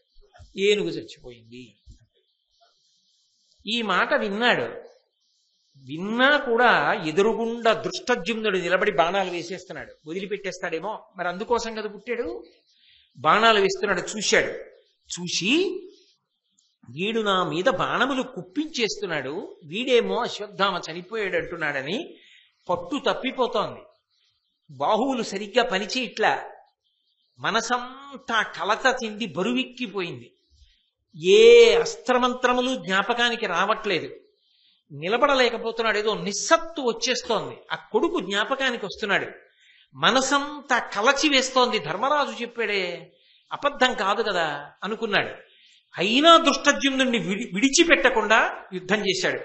చేసి 85 సంవత్సరముల వయస్సు కలిగినటువంటి ద్రోణుడు ఆఖరి కొద్ది నిమిషాల్లో 21,000 మందిని చంపేశాడు. ఆ స్థితిలో అంటే ఆ రోజు ఆయన నిలబడి ఉంటే ఇక ధర్మరాజు గారికి జయం ఉందా? ధర్మం నిలబడుతుందా? అందుకు పడగొట్టించేశాడు కృష్ణ పరమాత్మ. ధర్మం నిలబడాలి, చేసిన దోషములు ఉన్నాయి. ఎంత గొప్పవాడైనా శరీరం పడ్డానికి ఏదో నిమిత్తం ఉంటుందిగా, మరి పరమేశ్వరుడు పడగొట్టిస్తున్నాడు. కానీ ఇంత యుద్ధం చేస్తున్నా అప్పటికి మహానుభావుడు 4 రోజులు యుద్ధం చేశాడు. ఒక రాత్రి యుద్ధం చేశాడు. 5వ రోజు 20 గడియలు యుద్ధం చేశాడు. చేసి ఇక కొడుకు అదే పనిగా జ్ఞాపకానికి వచ్చేస్తున్నాడు. ఏమి జ్ఞాపకానికి రావట్లా, చేతులు పట్లు ఇవ్వట్లేదు.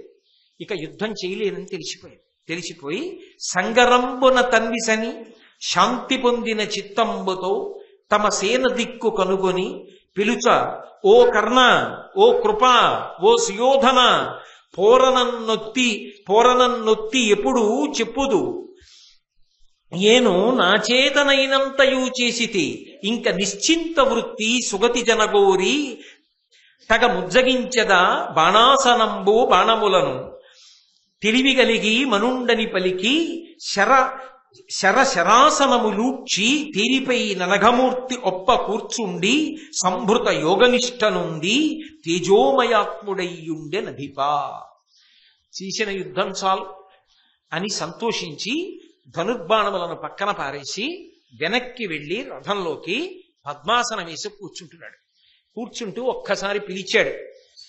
ఆ పిలిచినప్పుడు, ఓ కర్ణ, ఓ కృపాచార్య, ఓ దుర్యోధన, యుద్ధం చెయ్యి, యుద్ధం చెయ్యి, యుద్ధం చెయ్యి అని నన్ను పట్టుకుని పొడి చేశారు కదా, నేను చెయ్యగలిగినంత యుద్ధం చేశాను, చంపగలిగినంత మందిని చంపాను, చాలు, ఇక శాంతి పొందారు, ఇక యుద్ధం చెయ్యాలనుకోవట్లేదు, ధనుర్బాణములు విడిచిపెట్టారు, కీడైన మాట విన్నాను అని రథంలో వెనకాతల కూర్చుని పద్మాసనం వేసుకుని ఉత్తర క్షణంలో యోగనిష్టలోకి వెళ్ళిపోయాడు.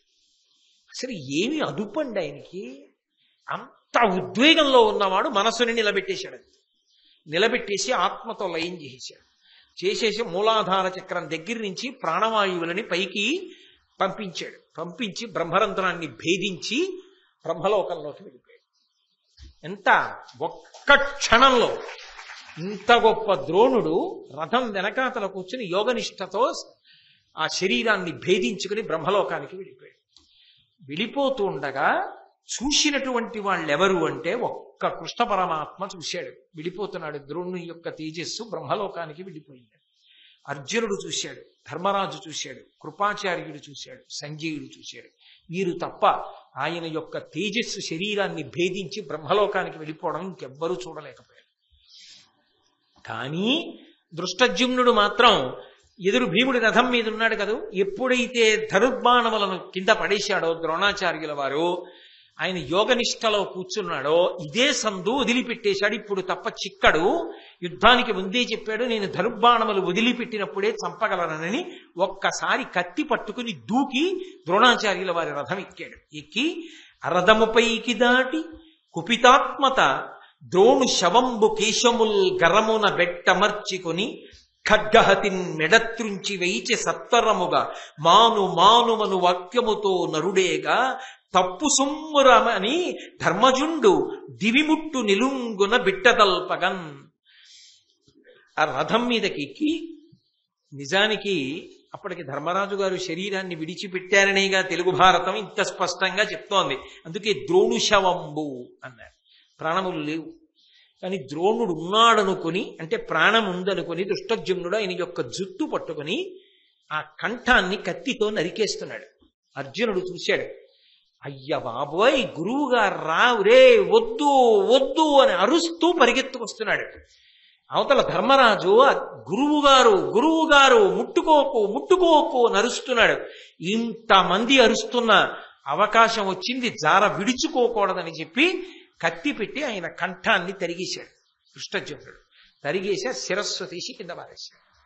అక్కడితో పరమ మహాత్ముడు, అపారమైన ధార్మిక నిష్ట కలిగిన వాడు, ఆఖరికి యుద్ధభూమిలోనే వెళ్ళిపోవాలనుకున్నవాడు, కారణజన్ముడైన దృష్టజ్యుమ్నుడు అటు ఉన్నాడు కనుక నా శిష్యులకి దోషం రాకుండా భగవంతుడిచ్చిన వరం కాబట్టి దృష్టజ్యుమ్నుడి చేతిలో తన శరీరాన్ని పడగొట్టుకుంటాననుకున్నవాడు, బ్రతికున్నంత కాలం శిష్యుల్ని పిల్లల కన్నా ఎక్కువగా ప్రేమించినవాడు, ధర్మం కోసం తన శరీరం విడిచిపెట్టడానికి సిద్ధపడినవాడు, భీష్ముడితో పాటు ఉన్నాడు కనుక భీష్ముడితో పాటే యుద్ధం చెయ్యాలని నిర్ణయించుకొని ధర్మం తప్పకుండా చేసినన్నాళ్ళు అంత గొప్ప యుద్ధం చేసినవాడు, తప్పు చేస్తున్నానని తెలిసి కూడా తన పక్షాన్ని రక్షించుకోవడానికి వంచనతో అభిమన్యు కుమారుణ్ణి పడగొట్టడానికి కూడా సిద్ధపడినవాడు, పరశురాముడి అనుగ్రహంతో విలువిద్య నేర్చుకుని కారణజన్ముడై ఈ ప్రపంచంలో ఉన్నటువంటి విలువిద్య సంబంధమైనటువంటి పరిణతి పొందిన వీరులందరినీ తీర్చిదిద్దినవాడు, అంతటి మహోత్కృష్టమైనటువంటి గురుస్వరూపం. అసలు భారత యుద్ధంలో ఇంతమంది అధర్మాత్ములందరూ మట్టు పెట్టబడడానికి కావలసినన్ని అస్త్రములను పాండవులకు కట్టబెట్టినటువంటి వాడు, నిస్వార్థపరుడు, జీవితంలో ఎన్నో కష్టాలు చూసినవాడు, ఉద్ధానపతనములు చూసినవాడు, బ్రతికున్నంత కాలం అందరూ కలిసి ఉండాలని చివరి వరకు తాపత్రయపడినవాడు, తన మాట చెల్లక కళ్ళ ముందు యుద్ధం జరుగుతుంటే కన్నీళ్లతో యుద్ధం చెయ్యడం వినా మార్గం లేక చేసినవాడు, చిట్ట చివరికి ఆ దృష్టజ్యుమ్నుడి చేతిలో తల తరగబడగా ప్రాణములను విడిచిపెట్టి యోగ మార్గంలో ఆఖరి క్షణంలో కూడా ఆ కొడుకు మీద మమకారం, ఆ కీడైన వార్త విన్న తరువాత ఆ ధనస్సుని బాణములను విడిచిపెట్టి తన మరణానికి ఎలా అవకాశం కలుగుతుందో కూడా నిర్భయంగా ధర్మం కోసం చెప్పేసినవాడు, యోగ మార్గంలో శరీరాన్ని భేదించి బ్రహ్మలోకాన్ని చేరిపోయి మహానుభావుడు కారణజన్ముడై మహాభారతాన్ని శాసించి తుదిశ్వాస విడిచిపెట్టాడు. కానీ ద్రోణాచార్యుల వారు ఈ భూమి ఉన్నంత కాలం స్మరింపబడుతూనే ఉంటాడు. ఆయన జీవిత చరిత్ర నుండి మనం ఎన్నో విషయాలు తెలుసుకుంటూ ఉంటాం. అందున గురు శిష్య సంబంధానికి సంబంధించినంత వరకు ద్రోణుడి యొక్క జీవితాన్ని పరిశీలనం చేసినప్పుడు మనకి ఎన్నో విషయాలు అందుతాయి. ఒక శిష్యుడిగా మనం ఎలా బ్రతకాలి, ఎంత గురుభక్తితో ఉండాలి అన్న విషయాలు మనకు అందుతాయి. అంత గొప్ప గురువైనటువంటి ద్రోణాచార్యుల వారి గురించి ఈ ఆషాఢమాసంలో చెప్పుకోగలగడం భగవంతుని యొక్క పరిపూర్ణమైనటువంటి అనుగ్రహ విశేషంగా భావన చేస్తున్నాను. ఈ సందర్భంలో మీతో నేను ఒక మాట మనవి చేయవలసి ఉంది. ఒక గురువు గురించి చెప్పుకునేటప్పుడు త్రికరణ శుద్ధిగా ఆనందాన్ని పొంది మనం ఆయన గురించి చెప్పుకోగలిగితే ఆయన ఆశీర్వచనం మనకి లభిస్తుంది అనడానికి మీకు నేను ఒక ప్రబల సాక్ష్యాన్ని చూపిస్తా. కంచికామకోటి పీఠాధిపత్యం అంటే మాటలు కాదు. అటువంటి కంచికామకోటి పీఠాధిపతి అయినటువంటి జయేంద్ర సరస్వతి స్వామి వారు, వేరొక ఉత్తర పీఠాధిపతి శంకర విజయేంద్ర సరస్వతి స్వామి వారు చాతుర్మాస్య వ్రతాన్ని ప్రారంభం చేస్తూ మొన్న వ్యాస పూజ చేశారు. వారు వ్యాస పూజ చేసిన అక్షతల కోసం ఆయన ముందు బారులు తీరుతారు. అటువంటి వారు ఎందుకో చాగంటి కోటేశ్వరరావు కాకినాడలో భారతంలో ఆషాఢమాసంలో ద్రోణాచార్యుల వారి గురించి చెప్తున్నాడు. వాడికి పట్టుకెళ్లి సభాముఖంగా కంచికామకోటి పీఠం తరపున ఈ వ్యాసుని పూజ చేసిన అక్షతలను బహూకరించండి అని ఎవరు పీఠాధిపతులు పరమ ప్రేమతో ఆ ప్రసాదాన్ని పంపించారు పీఠ అంతేవాసులకిచ్చి. ఇది కాకినాడ పట్టణం చేసుకున్నటువంటి గొప్ప అదృష్టం. ఆ పీఠానికి సంబంధించినటువంటి అంతేవాసులు ఇవాళ పరమ సంతోషంగా ఆ పీఠానికి సంబంధించిన శేషవస్త్రాన్ని, ఆ అక్షతల్ని తీసుకొచ్చారు. నేను పరమ గౌరవంతో వినయంతో పీఠాధిపతుల యొక్క పాదార విందములకు సాంజలి బంధకంగా నా శిరసు తాటించి నమస్కరిస్తూ మీ అందరి సమక్షంలో ఆ అక్షతల ప్రసాదాన్ని అందుకుంటాను. అవి నేను ఒక్కడే వేసుకోవడం కాదు, నేను వేసుకున్న తర్వాత నా ధర్మపత్ని వేసుకున్న తర్వాత మీ అందరూ నా బిడ్డల్లాంటి వారు శాస్త్రరీత్యా. అందుకని మనందరికీ కూడా గురుమండలం యొక్క అనుగ్రహం కోసం అక్షతలతో కలిపి ఇవాళ బయట ఉంచి మీరందరూ ప్రసాదం తీసుకుని వెళ్ళేటప్పుడు మీ తల మీద ఈ అక్షతలు వేస్తారు. ఎవరు తోసుకోకుండా చక్కగా అక్షతలు పుచ్చుకోండి. నమ్ముకున్న వాడికి నమ్ముకున్నంత, భారతాన్ని నమ్మి చెప్పుకున్నందుకు ఎక్కడ కంచి కామకోటి పీఠం. అటువంటి గురువులు ఎక్కడో కాకినాడలో కోటేశ్వరరావు ద్రోణాచార్యుల వారి గురించి చెప్తున్నారని ఖచ్చితంగా గురువారం మొదలుపెట్టాను. గురువారం సాయంకాలానికి ద్రోణాచార్యుల వారి యొక్క కథ పూర్తి చేశారు. మధ్యలో ఒక గొప్ప జ్యోతిష శాస్త్ర విద్వాంసుడికి వ్యాసరూపంగా గురు పూజ చేసి ఇంత గొప్ప కూర్పు ఎక్కడైనా సంభవిస్తుంది?